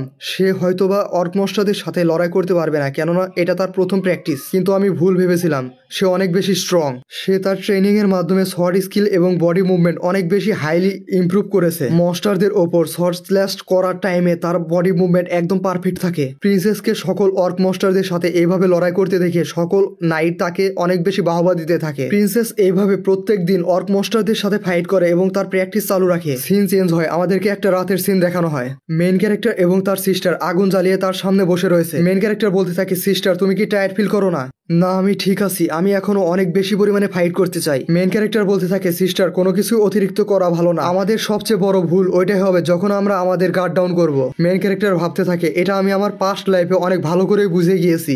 যখন আমি আমার গার্ড ডাউন করেছিলাম ঠিক তখনই আমার শত্রু এসে আমার লাইফ নিয়ে নিয়েছে। আমরা দেখতে পাই মেইন ক্যারেক্টার এবং তার সিস্টার মাংস খাচ্ছে এবং প্রিন্সেস বলতে থাকে, এটা অনেক বেশি সুস্বাদু। মেইন ক্যারেক্টার তার মুখের দিকে তাকিয়ে থাকে। মেইন ক্যারেক্টার ভাবতে থাকে, এখন তুমি স্মাইল করেছো একদম রিয়েল 16 বছর বয়সীদের মতো। মেন ক্যারেক্টার এবং তার সিস্টার এভাবে ক্যাম্প ফায়ার জ্বালিয়ে তার সামনে বসে থাকে এবং কথা বলতে থাকে। মেন ক্যারেক্টার বলে, সিস্টার তুমি স্ট্রং হতে চাও কেন? প্রিন্সেস বলে, আমি আমার শর্টম্যানশিপ যতই ইমপ্রুভ করি না কেন কিন্তু কেউই এতে খুশি হবে না। সবাই চায় আমি আমার শর্টম্যানশিপ এর ওপর গিভ আপ করে দেই এবং যে ব্যক্তিকে আমি চিনি না সে ব্যক্তির সাথে আমার বিবাহ হয়ে যাক। মেন ক্যারেক্টার ভাবতে থাকে এরকম একটা প্রাচীন সময়ে পলিটিক্যাল ম্যারেজ একটা স্বাভাবিক বিষয়। আমার সিস্টার এর অলরেডি বয়স হয়ে গিয়েছে এবং খুব শীঘ্রই প্রিন্সেস এর বিয়ে হয়ে যাবে পলিটিক্যাল ম্যারেজ এর মাধ্যমে। সিস্টার বলতে থাকে, আমি এইরকম জীবনকে ঘৃণা করি আরিয়াল, আমি তোমার মতো লাইফ চাই। ঠিক তখনই মেন ক্যারেক্টার বলে, আমার মতো? ঠিক তখনই সিস্টার আবার বলে, তুমি তোমার বিজনেস এর মাধ্যমে অনেক বেশি পরিমাণে অর্থ ইনকাম করেছো এবং তুমি অনেক বেশি কন্ট্রিবিউট করেছো এই রাজ্যে এবং ফাদার তোমাকে রিকগনাইজ করেছে। আমিও চাই একটা রিকগনাইজ পার্সন হিসেবে বাঁচতে। আমি যে বিষয়ে ভালো তা দিয়ে আমার ফ্যামিলির প্রতি কন্ট্রিবিউট করতে চাই। এইভাবে পলিটিক্যাল ম্যারেজ আমি করতে চাই না, আমার ভাগ্যকে আমি নিজে নিয়ন্ত্রণ করতে চাই। মেন ক্যারেক্টার একটা স্মাইল করে আর বলতে থাকে, অবশ্যই তুমি এটা করতে পারবে সিস্টার। প্রিন্সেস একটা কিউট হাসি দেয় আর বলে, হ্যাঁ একদমই তোমার মতো। প্রিন্সেস বলে, ফাইনালি আমরা আগামীকালকে এখান থেকে ব্যাক করব। মেন ক্যারেক্টার বলে, তুমি যেমন বলেছিলে এটা একটা অসাধারণ ট্রিপ ছিল আমার জন্য। ঠিক তখনই আকাশে আমরা কিছু একটা উড়ে যেতে দেখতে পাই এবং আকাশ থেকে কেউ একজন বলতে থাকে, আমিও তোমাদের ট্রিপে জয়েন করতে চাই। সিন চেঞ্জ হয় এবং আমাদেরকে পরের দিনের দৃশ্য দেখানো হয়। ফেরার সময় তাদের পথে যতগুলো অর্ক মনস্টার আসে, প্রিন্সেস সবগুলো অর্ক মনস্টারের সাথে একাই লড়াই করে এবং তার প্র্যাকটিস চালু রাখে। অর্ক মনস্টারদের সাথে লড়াই করতে যেন তার কোনো প্রকার সমস্যাই হচ্ছে না। এক একটা অর্ক মনস্টারকে কিল করতে যেন তার শর্ট এর একটা স্ল্যাশই যথেষ্ট। এইভাবে শর্ট স্ল্যাশ ইউজ করে প্রত্যেকটি অর্ক মনস্টারকে পিস পিস করে কাটতে থাকে। ঠিক তখন মেইন ক্যারেক্টার বলে, সিস্টার এখন থেমে যাও, আমরা যদি আজকে এখান থেকে ফেরত যেতে চাই তাহলে আমাদেরকে এখনই এখান থেকে বের হতে হবে যেন আমরা সময় মতো পৌঁছাতে পারি। তখন প্রিন্সেস বলে, এখানে প্র্যাকটিস করার মতো আর একটা অর্ক মনস্টার বেঁচে নেই, চলো যাওয়া যাক। কিন্তু আমরা দেখতে পাই প্রিন্সেস এর ঘোড়া ফাইট করে অনেক বেশি ক্লান্ত হয়ে রয়েছে। তখন মেইন ক্যারেক্টার বলে, মনে হচ্ছে তোমার ঘোড়ায় রাইড করা বর্তমানে সম্ভব না, তুমি আমার ঘোড়ায় চড়ে বসো, আমরা সেম ঘোড়া রাইড করি। ঠিক তখন একটা নাইট এসে বলে, প্রিন্সেস আপনার ঘোড়ার দায়িত্ব ম্যাজিশিয়ানদের উপর ছেড়ে দিন, তারা আপনার ঘোড়াকে ট্রিটমেন্ট দিয়ে ঠিক করে আপনাকে আবার ব্যাক করবে। প্রিন্সেস বলে, তাহলে ঠিক আছে, এটা তুমি নিয়ে যাও। মেইন ক্যারেক্টার এর পাশে এসে বসে এবং বলে, এই ঘোড়া আমি রাইড করব। মেইন ক্যারেক্টার বলে, ঠিক আছে সিস্টার, তুমি আমার থেকে বেটার হর্স রাইডিং জানো। তারপর তারা ঘোড়া ছুটিয়ে তাদের গন্তব্যস্থলের দিকে রওনা দেয়। আমরা দেখতে পাই তারা অনেক বেশি স্পিডে হর্স রাইডিং করে তাদের গন্তব্যস্থলের দিকে যাচ্ছে, কিন্তু হঠাৎ করে আকাশের দিকে তারা সকলে কিছু একটা দেখে হঠাৎ করে থেমে যায়। তারা মেইন ক্যারেক্টার ভাবতে থাকে, এখানে এটা কি হচ্ছে? আমি কিছু দেখতে পাচ্ছি না কিন্তু ফিল করতে পারছি আকাশে ক্লাউডের মধ্যে কিছু একটা রয়েছে। হঠাৎ করে মেইন ক্যারেক্টার একটা ভাইব্রেন্ট মনস্টার দেখতে পায় আকাশে ক্লাউডের মধ্যে। মেইন ক্যারেক্টার প্রিন্সেস এর হাত থেকে ঘোড়ার লাগাম নিয়ে বলতে থাকে, সিস্টার আমাকে শক্ত করে ধরো, এবং চিৎকার দিয়ে বলতে থাকে, ভাইব্রেন্ট মনস্টার অ্যাটাক করে দিয়েছে, সবাই ফরেস্টের দিকে দৌড়াও। নাইট বলতে থাকে, ভাইব্রেন্ট, এখানে কোনো ভাইব্রেন্ট মনস্টার নেই, যার কারণে এটা প্রিন্সেস এর জন্য ট্রেনিং গ্রাউন্ড হিসেবে চুজ করা হয়েছে। এই ল্যান্ডের যে লর্ড রয়েছে সে আমাদের অলরেডি কনফার্ম করেছে যে এখানে কোনো ভাইব্রেন্ট মনস্টার নেই। ঠিক তখনই ভাইব্রেন্ট মনস্টার এসে একটা নাইটকে উঠিয়ে নিয়ে যায়। সবাই এটা দেখে অনেক বেশি পরিমাণ ঘাবড়ে যায় এবং আকাশে দেখতে পায় অনেক বেশি পরিমাণ ভাইব্রেন্ট মনস্টার দিয়ে আকাশ ঘেরাও করে ফেলেছে। এটা দেখে সকলে ঘাবড়ে গিয়ে দৌড়াতে থাকে চারিদিক। ঠিক তখন প্রিন্সেস বলতে থাকে, আমরা এখন কি করব? এখানে একটা বা দুইটা ভাইব্রেন্ট মনস্টার নেই, সম্পূর্ণ আকাশ যেন তাদের দখলে চলে গিয়েছে। মেইন ক্যারেক্টার ভাবতে থাকে, কেন ভাইব্রেন্ট মনস্টার সর্বদা একা থাকতেই পছন্দ করে, তাহলে তারা এইভাবে দল আকারে আমাদের উপর অ্যাটাক করলো কেন? আমরা দেখতে পাই ভাইব্রেন্ট মনস্টার এখানে থাকা সকল নাইটদের কিল করতে শুরু করে দিয়েছে, তাদেরকে মাসাকার করে দিয়েছে একদম। সকল নাইট ভয় পেয়ে এখান থেকে দৌড়ে পালানোর চেষ্টা করছে। আমরা দেখতে পাই একটা ভাইব্রেন্ট মনস্টার তার পায়ের নিচে একটা নাইটকে একদম চাপা দিয়ে ফেলে এবং তার মুখ থেকে অ্যাসিড ব্রেথ পয়জনাস অ্যাটাক করে দেয়। মেইন ক্যারেক্টার ভাবতে থাকে, এরকম ওভারওয়েলমিং অ্যাটাক পাওয়ার থাকা সত্ত্বেও তারা কেন আমাদের প্রতি পয়জনাস গ্যাস ইউজ করছে? প্রিন্সেস বলতে থাকে, আমার স্কট সোলজার্স। মেইন ক্যারেক্টার বলতে থাকে, সিস্টার সামনের দিকে তাকাও এবং আমাকে শক্ত করে জড়িয়ে ধরো, এবং এই বলে তার ঘোড়া অনেক স্পিডে দৌড়াতে থাকে। আমরা দেখতে পাই তাদের পিছন থেকে একটা vibrant monster poisonous acid breath attack করে দেয়। ঠিক তখনই তাদেরকে বাঁচানোর জন্য ম্যাজিশিয়ানরা সামনে চলে আসে এবং ফায়ারবল ইউজ করে সেই পয়জনাস অ্যাসিড ব্রেথ এর ওপর এবং মেইন ক্যারেক্টারদের বাঁচিয়ে নেয়। মেইন ক্যারেক্টার এই সুযোগ পেয়ে ঘোড়া একদম স্পিডে তাদের মধ্যে দিয়ে বের করে নিয়ে যায়। আমরা দেখতে পাই ম্যাজিশিয়ানরা তাদের ম্যাজিক ইউজ করে মেইন ক্যারেক্টার এবং প্রিন্সেসকে রক্ষা করার চেষ্টা করছে। মেইন ক্যারেক্টার ভাবতে থাকে, আমরা এইভাবে বেশি দূর পালিয়ে যেতে পারবো না, কেননা ভাইব্রেন্ট মনস্টারদের কাছে ফোর্থ ক্লাস ম্যাজিশিয়ানদের ম্যাজিক সহ্য করার মতো সক্ষমতা রয়েছে, যার কারণে সকল ম্যাজিশিয়ানরা ডিসঅ্যাডভান্টেজ এ রয়েছে।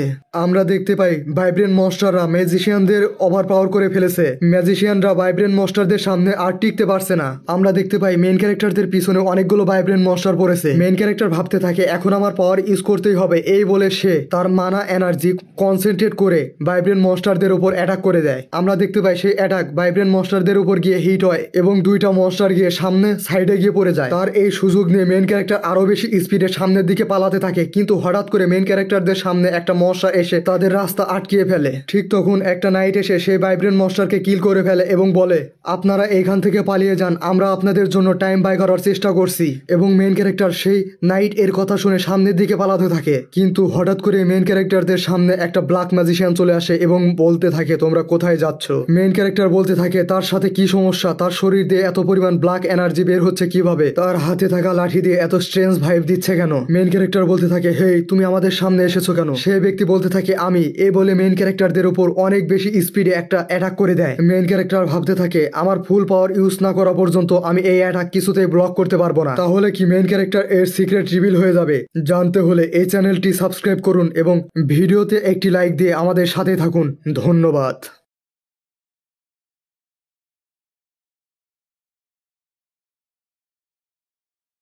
হ্যালো গাইস, লাস্ট এপিসোডে আমরা সকলে দেখেছিলাম একটা ব্ল্যাক ম্যাজিশিয়ান এসে মেইন ক্যারেক্টারদের উপর ভাইব্রেন্ট মনস্টার দিয়ে হামলা করে দেয়। তাদের সাথে থাকা সকল নাইট মেইন ক্যারেক্টারদের ডিফেন্ড করতে থাকে এবং তাদেরকে ডিফেন্ড করতে গিয়ে অর্ধেকের বেশি নাইট এখানে মারা যায়। ঠিক তখন ব্ল্যাক ম্যাজিশিয়ান বলতে থাকে প্রিন্সেস কানিয়া তোমরা ভাইব্রেন্ট মনস্টারদের হাত থেকে বেঁচে ফিরতে সক্ষম হয়েছো। মেইন ক্যারেক্টার ভাবতে থাকে সে আমার সিস্টার এর নাম জানতে পারলো কিভাবে, তার মানে সে শুরু থেকে আমার সিস্টার এর উপর টার্গেট করে রেখেছিল। সেই নাইট জোরে জোরে হাসতে থাকে আর বলতে থাকে চলো কিছু ফান করা যাক, তোমরা যদি এখান থেকে দৌড়ে পালাতে পারো পালানোর চেষ্টা করো। এই বলে তার স্টিক দিয়ে ব্ল্যাক ম্যাজিক করতে থাকে। মেইন ক্যারেক্টার ভাবতে থাকে তার স্টিক দিয়ে এই পরিমাণ ব্ল্যাক অরা বের হচ্ছে কিভাবে। প্রিন্সেস বলে এরিয়াল সাইডে দেখো। সাইডে তাকিয়ে দেখতে পায় যতগুলো ভাইব্রেন্ট মনস্টার এবং নাইট এইখানে মারা গিয়েছিল তারা সকলে আবার আনডেড হয়ে যাচ্ছে। সকল বেঁচে থাকা নাইট বলতে থাকে এই কর্পস গুলো আবার উঠে দাঁড়াচ্ছে কিভাবে। সে কর্পসদের এইভাবে উঠে দাঁড়াতে দেখে মেইন ক্যারেক্টার বলতে থাকে এরা তো আনডেড হয়ে গিয়েছে। সেই ব্ল্যাক ম্যাজিশিয়ান বলতে থাকে সেকেন্ড প্রিন্সেসকে কিল করে ফেলো, প্রিন্সেসকে হত্যা করো এবং আমাদের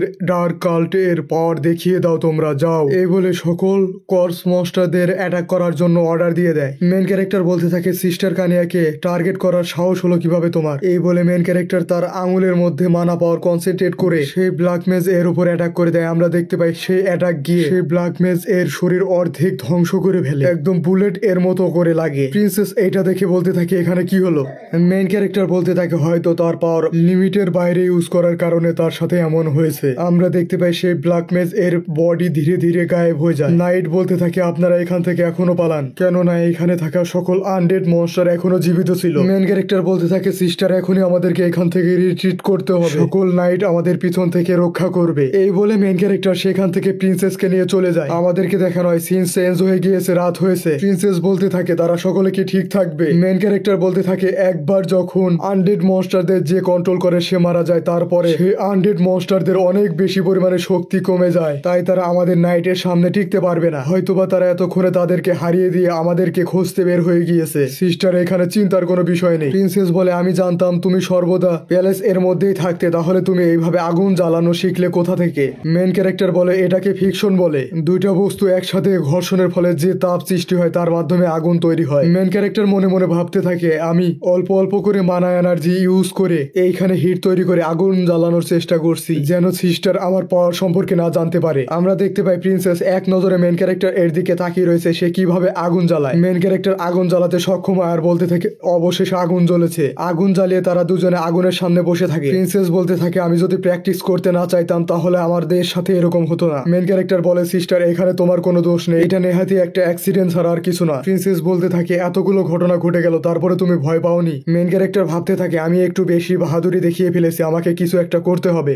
মেইন ক্যারেক্টার ভান করে যে সে অনেক বেশি ভয় পেয়েছে এবং বলতে থাকে প্রিন্স হিসেবে আমার যে একটা ডিগনিটি রয়েছে তার জন্য আমি সবার সামনে আমার ভয় শো হতে দেইনি। ভাইব্রেন্ট মনস্টার অনেক বেশি ভয়ানক ছিল। প্রিন্সেস বলতে থাকে এরিয়ালও অনেক বেশি ভয় পেয়ে গিয়েছিল। থ্যাংক ইউ এরিয়াল, আজকে যদি তুমি আমার সাথে না থাকতে আজকের এই দিনটা আমার জন্য অনেক বেশি টাফ হতো। মেইন ক্যারেক্টার বলতে থাকে আমি জানি না। আমরা দেখতে পাই প্রিন্সেস কাঁপতে থাকে আর বলতে থাকে থ্যাংক ইউ। মেইন ক্যারেক্টার ভাবতে থাকে সিস্টার আজকে অনেক বেশি ভয় পেয়ে গিয়েছে, আজকের এই ঘটনার জন্য সে নিজেকে দোষী ভাব ভাবছে, এতগুলো সোলজারদের মৃত্যুর জন্য সে নিজেকে দায়ী ভাবছে, কিন্তু রয়্যাল ফ্যামিলির সবার জন্য অ্যাসাসিনেশন অলওয়েজ হয়ে থাকে তাদের সাথে। সিস্টার কানিয়া এইবার প্রথম এটি এক্সপিরিয়েন্স করেছে, তাই সে সহজে মেনে নিতে পারছে না এটা। তার জন্য এটা মেনে নিতে অনেক বেশি কষ্টকর হবে। মেন ক্যারেক্টার ভাবতে থাকে আমাদেরকে ভাবতে হবে এখন এখান থেকে কিভাবে সেফটি নিয়ে যেতে পারবো। ঠিক তখন তারা দুজন আকাশে দেখতে পায় একটা ভাইব্রেন্ট মনস্টার এবং গ্রিফিন এর মধ্যে অনেক বেশি ভয়ানক লড়াই চলছে। প্রিন্সেস বলতে থাকে তারা এইভাবে লড়াই করছে কেন।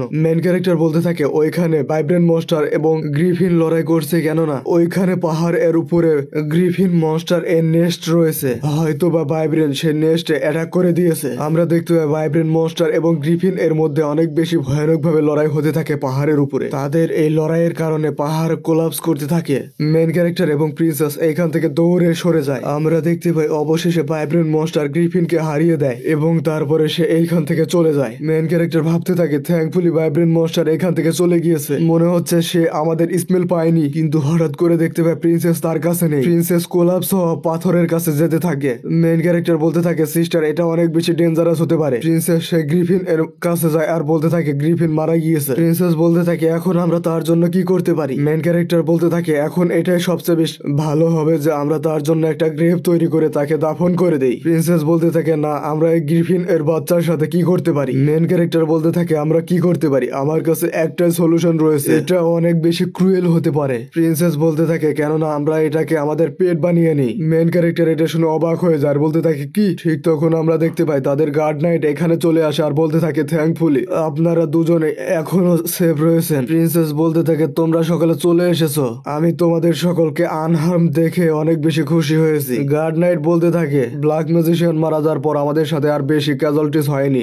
গার্ড প্রিন্সেস এর হাতে গ্রিফিন দেখে অবাক হয়ে যায় আর বলতে থাকে এটা তো একটা গ্রিফিন। মেন ক্যারেক্টার বলতে থাকে পারফেক্ট টাইমিং, তোমরা সবাই শান্ত হও। গার্ড নাইট বলতে থাকে আপনি কি বলতে চাচ্ছেন। সিন চেঞ্জ হয়, আমাদেরকে এক সপ্তাহ পরের সিন দেখানো হয় ক্যাসেলের মধ্যে। মেইন ক্যারেক্টার বলতে থাকে এখন সবকিছু নর্মাল হয়ে গিয়েছে, সবকিছুই পরিবর্তন হয়ে গিয়েছে। আমরা দেখতে পাই মেইন ক্যারেক্টার এর উপর বেবি গ্রিফিন মেইন ক্যারেক্টারকে ডেকে ঘুম থেকে উঠাচ্ছে। মেইন ক্যারেক্টার বলে এই গ্রিফিন এর নাম আমি ফ্রে রেখেছি, আমি এর জন্য ঠিক মতো ঘুমাতেও পারি না, কিন্তু এটা অনেক বেশি কিউট, তার জন্য আমি টলারেট করে নেব। মেইন ক্যারেক্টার বলতে থাকে এই গ্রিফিন অনেক বেশি স্পেশাল এবং সে আমাকে ফলো করছে। আমাদেরকে আবার সেই এক সপ্তাহ আগের রাতের সিন দেখানো হয়। মেইন ক্যারেক্টার বলতে থাকে আমাদেরকে এই এরিয়া পরিষ্কার করতে হবে যেন অন্য কোনো মনস্টার এখানে অ্যাট্রাস্ট না হয়। গার্ড বলতে থাকে ইয়েস প্রিন্স, এই বলে তাদের সাথে থাকা সকলকে বলতে থাকে প্রিন্স এর কথা অনুযায়ী এই এরিয়া পরিষ্কার করে ফেলো। আমরা দেখতে পাই মেইন ক্যারেক্টার তার হাতে একটা ছোট চাকু নেয় এবং সেই গ্রিফিন এর বডিতে একটু কাট দেয় এবং তার বডি থেকে একটা কোর বের করে এবং বলতে থাকে এটা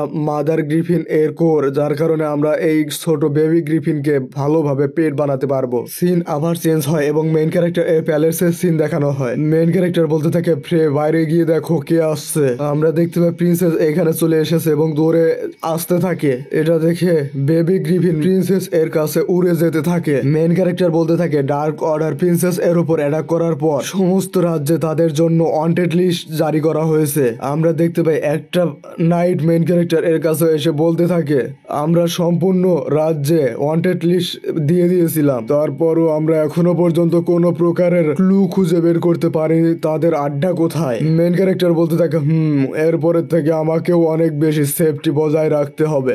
নাইট বলতে থাকে প্রিন্স এখন কি আমি আপনার জন্য কোনো কিছু করতে পারি। মেইন ক্যারেক্টার বলে না তুমি এখন এখান থেকে যাও। মেইন ক্যারেক্টার ভাবতে থাকে প্রিন্সেস এর ওপর অ্যাটাক হয়েছে, এমনকি সে এখনো হাই র্যাঙ্কিং শর্টম্যানও হতে পারেনি, সে আমাদের রাজ্যের সেন্টার পাওয়ারও নয়। আমাদেরকে এবং আমাকে আগে থেকে প্রস্তুত থাকতে হবে এখন থেকে। সিস্টার কানা আমার একটা ফ্যামিলি, অন্তত তাকে শর্ট মাস্টার হতেই হবে। তার বয়স 20 বছর হওয়ার পূর্বে আমি তাকে অরা মাস্টার বানিয়ে ফেলবো। মেইন ক্যারেক্টার বলতে থাকে সিস্টার আমি অনেক বেশি বোর হয়ে গিয়েছি, চলো কিছু ফান করা যায়। প্রিন্সেস বলতে থাকে কিছু ফান। সিন চেঞ্জ হয়, আমরা দেখতে পাই মেইন ক্যারেক্টার এবং প্রিন্সেস শর্টম্যানশিপ প্র্যাকটিস করছে। মেইন ক্যারেক্টার কিছুটা অরা পাওয়ার রিলিজ করে প্রিন্সেস এর অ্যাটাক ব্লক করে দেয় এবং এক ধাক্কা দিয়ে প্রিন্সেসকে কিছুটা পিছনের দিকে ঠেলে দেয়। প্রিন্সেস বলতে থাকে ও এরিয়েল তুমি এখন এটা কি করলে। মেইন ক্যারেক্টার বলতে থাকে এটা অরা ইউজ করেছি আমি, আর মনে মনে ভাবতে থাকে আমি জানতাম তুমি এটা ধরে ফেলবে তাই আমি স্বল্প পরিমাণে ইউজ করেছি। প্রিন্সেস বলতে থাকে আমিও এটা শিখতে চাই, তুমি কি এর উপর রিসার্চ করেছো নাকি। মেইন ক্যারেক্টার বলে তুমি এইটা বলতে পারো। মেইন ক্যারেক্টার বলতে থাকে সবচেয়ে বেশি গুরুত্বপূর্ণ কথা হলো ওরা আমাদের ব্রেন এর মতো। প্রিন্সেস বলতে থাকে কি হবে যদি আমি এটা ইউজ করতে না পারি, এই বলে কান্না কান্না করতে থাকে। মেন ক্যারেক্টার বলতে থাকে কোনো ব্যাপার না, আমি এটা তোমাকে শিখিয়ে দেব।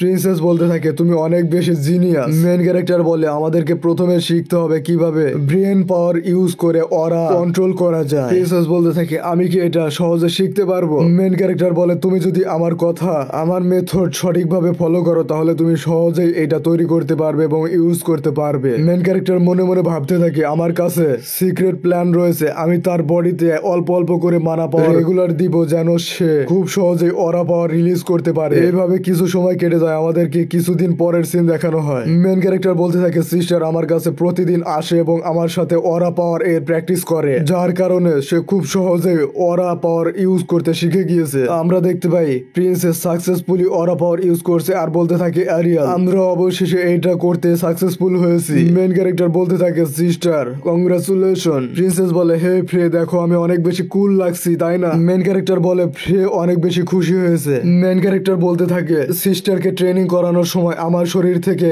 যে অরা পাওয়ার রিলিজ হয়েছে তার কারণে অনেক বেশি বড় হয়ে গিয়েছে এবং সে আমার শরীরের উপরে এসে সবসময় বসে থাকে, কিন্তু সে অনেক বেশি ভারী। মেন ক্যারেক্টার মনে মনে এসব বলে কিন্তু বাইরে বলে সিস্টার আমরা তো মাত্র ট্রেনিং শুরু করেছি, আমাদেরকে আরো বেশি হার্ডার ট্রাই করতে হবে। তুমি যদি সঠিকভাবে অরা পাওয়ার ইউজ করতে পারো তাহলে ভবিষ্যতে তুমি একটা অরা নাইট হয়ে অরা পাওয়ার ইউজ করে এর উপর রাইড করতে পারবে। মেন ক্যারেক্টার বলতে থাকে এরিয়াল তুমি অনেক বেশি চিন্তা করছো। প্রিন্সেস ব্রেভি গিফিনকে বলতে থাকে হে ফ্রে তুমিও কি এইটাই মনে করো অরা পাওয়ার সঠিকভাবে কন্ট্রোল করার পর ভবিষ্যতে আমি তোমার উপর অরা ইউজ করে রাইড করতে পারবো? মেন ক্যারেক্টার বলে সিস্টার তুমি যদি হার্ডলি ট্রেনিং করো তাহলে সেই দিন খুব সহজেই আসবে। ঠিক তখন মেন ক্যারেক্টারদের রুমের দরজা খোলে এবং মহারাজ এবং মেন ক্যারেক্টার এর মা এই রুমে প্রবেশ করে। মেন ক্যারেক্টার ভাবতে থাকে আমি শুনেছিলাম সে নর্দার্ন স্টেট রিপেয়ার এর জন্য সেইখানে গিয়েছে, কিন্তু তারপরেও সে সময় বের করে ফ্রেশ হওয়ার জন্য আমাদের কাছে এসেছে। মেন ক্যারেক্টার এবং প্রিন্সেস মহারাজকে গ্রিটিং জানায়। মহারাজ বলে আমি শুনেছি তুমি সোয়ার্ডম্যানশিপ শিখা শুরু করেছো। মেন ক্যারেক্টার বলে এর মধ্যে আমার কিছুটা ইন্টারেস্ট জেগেছিল তাই আমি সোয়ার্ডম্যানশিপ শিখেছি এবং এর মধ্যে থেকে অনেক কিছু বুঝতে পেরেছি। মেন ক্যারেক্টার বলে আমি গ্রিফিনকে টেম করেছি যেন আমি বর্ডারকে ডিফেন্স করতে পারি। মহারাজ মনে মনে বলে ইমপ্রেসিভ। মেন ক্যারেক্টার মনে মনে ভাবতে থাকে তার এক্সপ্রেশন কি হবে এবং ভাবতে থাকে আমি এই রাজ্যের জন্য অনেক বেশি পরিমাণ কাজ করেছি এবং তাতে সাকসেসফুলও হয়েছি। ঠিক তখন মেন ক্যারেক্টার এর রুমে একটা বক্স নিয়ে আসা হয়। মেন ক্যারেক্টার বলে এর মধ্যে কি রয়েছে? মেন ক্যারেক্টার এর কথা শুনে মহারাজ বলে আমি এর মধ্যে শর্ট নিয়ে এসেছি তোমার জন্য, এই শর্ট আমি স্পেশাল ভাবে তোমার জন্যই বানিয়ে নিয়ে এসেছি। মেন ক্যারেক্টার এর মা বলে এরিয়াল এর জন্য অনেক বেশি ছোট। মহারাজ বলে আমি তা মিন করিনি, কিন্তু যদি এরিয়াল এটা হোল্ড করতে পারে তাহলে এরিয়াল অনেক কিছু শিখতে পারবে। মেন ক্যারেক্টার সে তলোয়ার উঠিয়ে নেয় এবং বলতে থাকে তাহলে কি আমি শর্টম্যানশিপ শিখতে চলেছি। আজকের এপিসোড এইখানে শেষ হয়। ভিডিও কেমন লাগলো অবশ্যই জানাবে। ধন্যবাদ। আর হ্যাঁ আমি বোনস মানো এক্সপ্লেন করতে যাচ্ছি, যদি তোমরা এটা দেখতে চাও তাহলে অবশ্যই কমেন্ট করে জানাবে।